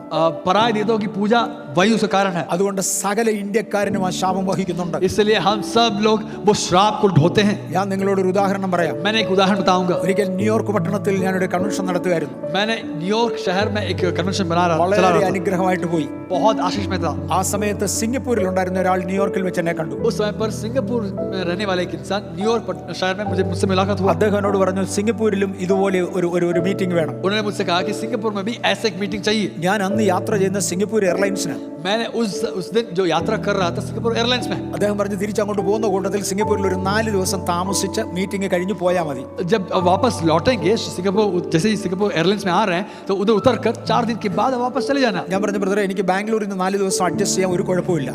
ब्रदर, मैं बैंगलोर से 4 दिन की लीव एडजस्ट करने के लिए मुझसे कोई दिक्कत नहीं होगा। പക്ഷെങ്കിൽ എനിക്ക് സിംഗപ്പൂരിൽ വീസ ഇല്ല. परंतु मुझे सिंगापुर वीजा नहीं है। അദ്ദേഹം പറഞ്ഞു, അതിനൊരു കുഴപ്പമില്ല, സിംഗപ്പൂർ എയർലൈൻസിന് യാത്ര ചെയ്യുമ്പോൾ അവിടെ ഓൺ അറൈവൽ വീസ കിട്ടും. परंतु कोई प्रॉब्लम नहीं, सिंगापुर एयरलाइंस से अगर आप यात्रा करेंगे तो ऑन अराइवल वीजा मिल जाएगा। അയാൾ പറഞ്ഞത് വിശ്വസിക്കാതെ ഞാൻ സിംഗപ്പൂർ എംബസിയിൽ ഫോൺ ചെയ്ത് ചോദിച്ചു. वो व्यक्ति को विश्वास किए बिना मैंने क्या किया, सिंगापुर एयरलाइंस के एम्बेसी में कॉल किया। എംബസിയോട് ഞാൻ സംസാരിച്ചു പറഞ്ഞു, ഞാൻ ഇങ്ങനെ പോവുകയാണ്, എനിക്ക് അവിടെ ഓൺ അറൈവൽ വീസ കിട്ടുമോ? सिंगापुर एम्बेसी में कॉल किया तो जब ऐसे मैं पूछा कि मैं ऐसे न्यूयॉर्क से यात्रा कर रहा हूँ, ऑन अराइवल वीजा मिलेगा क्या? അദ്ദേഹം പറഞ്ഞു, 7 ദിവസം വരെ കിട്ടും. उन्हें बताया कि 7 दिन के लिए मिलेगा। ഞങ്ങളുടെ നിയമം അതാണ്, 7 ദിവസം വരെ കിട്ടും. हमारी जो नियम है वो 7 दिन के लिए मिल जाएगा। ഞാൻ എൻ്റെ ടിക്കറ്റ് സറണ്ടർ ചെയ്തു, റീ ഇഷ്യൂ ചെയ്തു. मैंने टिकट सरेंडर किया, री इशू करवाया। എന്ന് പറഞ്ഞാൽ സിംഗപ്പൂർ വരിക, അതേ ദിവസം തന്നെ കണക്റ്റിംഗ് ഫ്ലൈറ്റിന് പോരുക എന്നാണ്. അത് മാറ്റി അവിടെ ഇറങ്ങിയാൽ 4 ദിവസം അവിടെ താമസിച്ച് കഴിഞ്ഞു പോരത്തക്കതുപോലെ റീ ഇഷ്യൂ ചെയ്യും ടിക്കറ്റ്. यानी मैं सिंगापुर में आया, उसी दिन मैं वापस भारत में आना था, परंतु मैं री इशू करने के कारण सिंगापुर में आया। 4 दिन की मीटिंग के बाद फिर वापस मैं भारत आऊंगा। ഇവിടെ നോട്ടീസ് അടിച്ചു. इधर नोटिस लगाया। ഞാൻ അവിടുന്ന് എന്നോട് സംസാരിച്ച എംബസിയിലെ സ്റ്റാഫിനോട് ചോദിച്ചു, നിന്റെ പേരെന്താണ്? उधर पहुंचने से पहले मैं एम्बेसी स्टाफ का नाम मैंने पूछा। എല്ലാ എംബസി സ്റ്റാഫിനും ഒരു നമ്പർ ഉണ്ട്, രാജ്യത്ത് നിന്ന് കൊടുക്കുന്ന നമ്പർ ചോദിച്ചു. सारे एम्बेसी स्टाफ को दिया गया एक नंबर है, वो नंबर भी मैंने लिया। ഇതെല്ലാം എഴുതി എടുത്തോണ്ടാണ് ഞാൻ വന്നത്. ये सब कुछ लिख कर ही मैंने आया हूँ। ഞാൻ സിംഗപ്പൂർ എയർപോർട്ടിൽ വന്നു. അവിടെ ചെന്ന് എനിക്ക് പറഞ്ഞു, ഓൺ അറൈവൽ വീസ വേണം. सिंगापुर एयरलाइंस में एयरपोर्ट में पहुंचा, मैंने कहा कि मुझे ऑन अराइवल वीजा चाहिए। അയാൾ പറഞ്ഞു, നിനക്ക് കിട്ടത്തില്ല. उन्होंने बताया कि मुझे तुझे नहीं मिलेगा। ഞാൻ പറഞ്ഞു, പറഞ്ഞ് കിട്ടുമെന്ന് നിന്റെ എംബസിക്കാരൻ പറഞ്ഞല്ലോ. मुझे मिलेगा करके आपके ही एम्बेसी वाले बताएं। വിളിച്ച് ഏത് എംബസിയിലാണ് നീ പോയെ? कौन सा एम्बेसी में गया? ഞാൻ പറഞ്ഞു ഇന്നയാളാ സംസാരിച്ച നമ്പർ വരെ പറഞ്ഞു. इस व्यक्ति ने बात किया, नंबर भी मैंने बताया। അദ്ദേഹം കമ്പ്യൂട്ടറിൽ നമ്പർ എൻ്റർ ചെയ്ത് പറഞ്ഞു കറക്റ്റ് പേരുമാണ് കറക്റ്റ് നമ്പരുമാണ്. कंप्यूटर में चेक किया तो करेक्ट नाम है, करेक्ट नंबर भी है। പക്ഷെ നീ അവിടെ പോയോ? നിന്നെ അയാൾ കണ്ടോ? परंतु तू उनसे मिला क्या? तुझे आपसे मुलाकात हुआ? നിന്റെ പാസ്പോർട്ട് അയാളെ കാണിച്ചോ? तेरा पासपोर्ट तुझे दिखाया क्या? ഞാൻ പറഞ്ഞില്ല. मैंने बताया कि नहीं। എടാ ഇത് ഇന്ത്യക്കാരനുള്ള നിയമമല്ല. आपने उस पासपोर्ट नहीं दिखाया। ये जो नियम जो है, ഇന്ത്യക്കുള്ള ഫെസിലിറ്റി അല്ല. ये जो नियम है इंडिया वालों के लिए नहीं है। ഇത് സ്റ്റാൻഡേർഡ് രാജ്യങ്ങൾക്കുള്ള നിയമമാണ്. स्टैंडर्ड राज्यों के लिए दिया गया नियम है। ഇന്ത്യൻ ഇവിടെ വന്നു കയറിയോ? तो इंडिया से आया हो, അങ്ങനെ പറഞ്ഞിരുന്നേ എനിക്ക് ക്ഷമിക്കായിരുന്നു. मैं अगर बोलूंगा तो मुझे माफी मिलता था। ഇംഗ്ലീഷിൽ ബി എന്ന അക്ഷരം കൊണ്ട് തുടങ്ങുന്ന ഒരു ചീത്തയുണ്ട്. इंग्लिश में बी अक्षर से जुड़ा हुआ एक गंदा गाली है। അത് ചേർത്താ പറഞ്ഞ you be Indian. You dash Indian. നിനക്ക് ഈ നിയമം ബാധകമല്ല. आपको ये नियम जो है आपको लागू नहीं होगा। ഞാൻ ഒരു കുറ്റവും ചെയ്തതല്ല. मैंने कोई अपराध नहीं किया। എന്റെ രാജ്യം ശപിക്കപ്പെട്ടതാ. मेरा राज्य, मेरा देश श्राप के अधीन ഈ है। ശാപം ഇത് സകല ഇന്ത്യക്കാരനുണ്ട്. ये श्राप सारे इंडिया वालों के ऊपर है। ഞാൻ അയാളോട് പറഞ്ഞു നിങ്ങളുടെ എംബസി വിളിച്ചു ചോദിച്ചു അയാൾ സമ്മതിക്കാഞ്ഞത് കൊണ്ട് പറ്റിപ്പോയതാ. मैंने आपको एम्बेसी में कॉल किया, उसने बताया नहीं, पर इसलिए ये हुआ। അയാൾ പറഞ്ഞു നിന്നെ ഞാൻ അറസ്റ്റ് ചെയ്യുന്നില്ല, तुझे अरेस्ट तो नहीं करूंगा। പക്ഷേ ഒരു കസേര കാണിച്ചു ഇതിലോട്ട് ഇരുന്നോളാൻ പറഞ്ഞു. उन्होंने एक कुर्सी दिखाया, उसमें बैठे रहना। ഈ കസേരയിൽ നിന്ന് എഴുന്നേറ്റാൽ നിന്നെ അറസ്റ്റ് ചെയ്യും. इस कुर्सी से अगर उठोगे तो अरेस्ट किया जाएगा। ഞാൻ എപ്പോഴും എയർലൈൻസുകാരെ വിളിച്ചറിയിക്കാം, അവർ വരട്ടെ. मैं एयरलाइंस वालों से बताऊंगा, वो लोग आने दे। ഞാൻ ആ ഒരു കസേരയിൽ ഇരുന്നു. मैं उस कुर्सी में बैठा रहा। പോലീസ് കാവൽ നിന്നു. पुलिस वाले मेरे साथ चारों ओर था। എയർലൈൻസുകാർ വന്നു. एयरलाइंस वाले आए। അവരെന്നോട് ചോദിച്ചു നീ എന്തുകൊണ്ട് റീ ഇഷ്യൂ ചെയ്തു? उन्होंने मुझसे पूछा कि तूने किस लिए रीइश्यू बताया? തിരിച്ചിന്ന് ബാംഗ്ലൂരിന് പോകാൻ ഫ്ലൈറ്റ് ഇല്ല, അതങ്ങ് പോയി. आप वापस जाने के लिए फ्लाइट नहीं है। ഇനി നാളെ മദ്രാസിന് പോകുന്ന ഒരു ഫ്ലൈറ്റ് ഉണ്ട്. कल मद्रास जाने वाली एक फ्लाइट है। അതേ നിന്നെ കയറ്റി വിടാം. उसमें तुझे भेजूंगा। അവരെ ഒത്തിരി ചീത്ത പറഞ്ഞു. बहुत गंदा गालियां दी। എനിക്ക് മൂത്രം ഒഴിക്കാൻ പോകാൻ പോലീസിന്റെ പെർമിഷൻ വേണ്ടി വന്നു. वॉशरूम जाने के लिए भी मुझे पुलिस का परमिशन जरूरी था। 26 മണിക്കൂർ ഒരു കസേരയിൽ ഇരുന്നു. 26 घंटा मैं एक ही कुर्सी में बैठा रहा। ഒരു ചായ കിട്ടിയിട്ടില്ല. एक चाय नहीं मिला। ഇന്ത്യക്കാരനായ ഒറ്റ കാരണത്താൽ. बस कारण क्या है? मैं एक भारतीय हूँ। നിങ്ങൾക്ക് ഇത് മനസ്സിലാകുന്നുണ്ടോ? आप समझ रहे हैं क्या कारण है? ഞാൻ ഒരിക്കല് എയർഫോഴ്സിന്റെ ഒരു ഫ്ലൈറ്റിന് പോകുമ്പോൾ അബദ്ധത്തിൽ ഒരു രാജ്യത്ത് പോയി ലാൻഡ് ചെയ്തു. मैं एयरफोर्स की एक फ्लाइट में जाते वक्त गलती से एक राज्य में, एक देश में गया। ഇന്ത്യക്കാരനാണെന്ന് കണ്ടപ്പം അവരുടെ സെക്യൂരിറ്റി എല്ലാം കൂടെ അടുത്ത് കൂടി. जैसे ही भारतीय वे लोग समझे, उनके सिक्योरिटी वाले सारे मुझे घेर लिए। ഞങ്ങളുടെ പെട്ടി എല്ലാം ശോധന ചെയ്തു. हमारे सूट के सारा चेक करवाए। അതിനകത്ത് സ്നേഹിതർക്ക് കൊടുക്കാൻ വേണ്ടി ഒരു കിലോഗ്രാം ലഡു വാങ്ങിച്ചു വെച്ചിരുന്നു. उधर के मेरे पहचान वालों को देने के लिए कुछ 1 किलो लड्डू था। അതുവരെ അവർ പൊടിച്ചു. वो लड्डू तक चूर चूर। ഇതിന്റെ അകത്ത് നീ വല്ലതും കയറ്റി വെച്ചിട്ടുണ്ടോ നോക്കണം. उसके अंदर कुछ तूने रखा क्या देखने के लिए? എന്തോ പറ്റി. कारण क्या है? B Indian. Dash India. ഞാൻ ശപിക്കപ്പെട്ട രാജ്യത്തിന്റെ ഭാഗമാണ്. श्रापग्रस्त देश का एक भाग हो गया। ഇതിന്റെ അകത്തോട്ട് കയറുന്നുണ്ട്, ഉള്ളിലോട്ട് കയറുന്നു. आपको गहराई समझ पा रहे हैं आप? ശാപം വന്നു കയറുന്ന വഴികളാ ഞാൻ പറഞ്ഞത്. श्राप आने वाली कारण क्या है? आप समझना है। നമ്മുടെ രാജ്യം ഇത് ഉണ്ടാക്കി വെച്ചു. हमारे देश में यह हो रहा है। ഒന്ന് അവനവൻ വരുത്തി വെക്കുന്നത്. एक अपने आप खुद से लाने वाले स्वयं प्रेरित श्राप। രണ്ട് പാർട്ട്ണർഷിപ്പിൽ നിന്ന് വരുന്നത്. दूसरा जीवन साथी के साथ आने वाली श्राप। അവരുടെ മക്കളായി ജനിക്കുന്നതിൽ വരുന്നത്. तीसरा उनके बच्चा होने के कारण मिलने वाली श्राप। ശാപം പൊട്ടണമെങ്കിൽ ഈ ശാപ കാരണങ്ങൾ പൊട്ടണം. अगर श्राप टूटना है, श्राप के कारणों को तोड़ना है। ഞാൻ പറഞ്ഞു പല सभകളും പെട്ടെന്ന് വളർന്നു.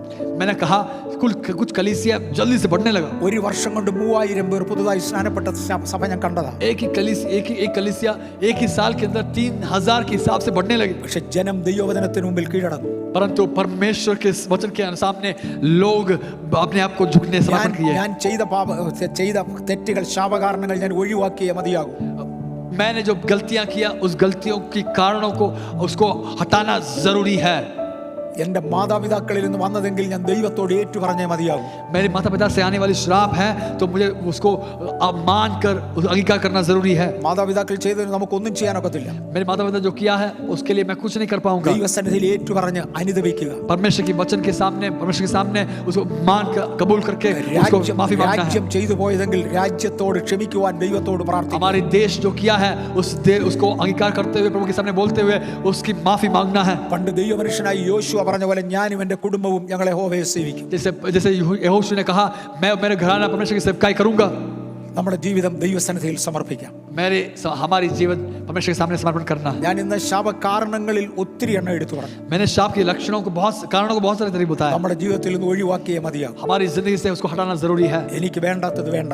हमें जो जरूरी नहीं है वो नहीं है. ഇന്ന് ദൈവസന്നിധിയിൽ നമ്മെ സമർപ്പിക്കാം. हमें आज हम लोग परमेश्वर के सन्निधि में समर्पण करने ഇന്ന് പകൽ ഏറ്റുപറഞ്ഞ് ഉപേക്ഷിക്കുന്നവർക്ക് ഇന്ന് അവസരമുണ്ട്. നാളെ രാത്രിയിലും ഇത് തന്നെ ഞാൻ ആവർത്തിക്കും. ഏറ്റുപറയുന്ന ഭാഗം जो अर्पण कर अंगीकार करके जो परमेश्वर के सामने माफी मांगना है, आज रात आपको मौका है, कल शाम को भी मौका रहेगा. നാളെ പ്രധാനമായും ശാപത്തിൽ നിന്നുള്ള വിമോചനമായിരിക്കും വിശദീകരിക്കുന്നത്. हम कल के दिन विशेष तौर से शाप से कैसे आजादी प्राप्त कर सकते हैं उसके बारे में हम लोग मनन करेंगे.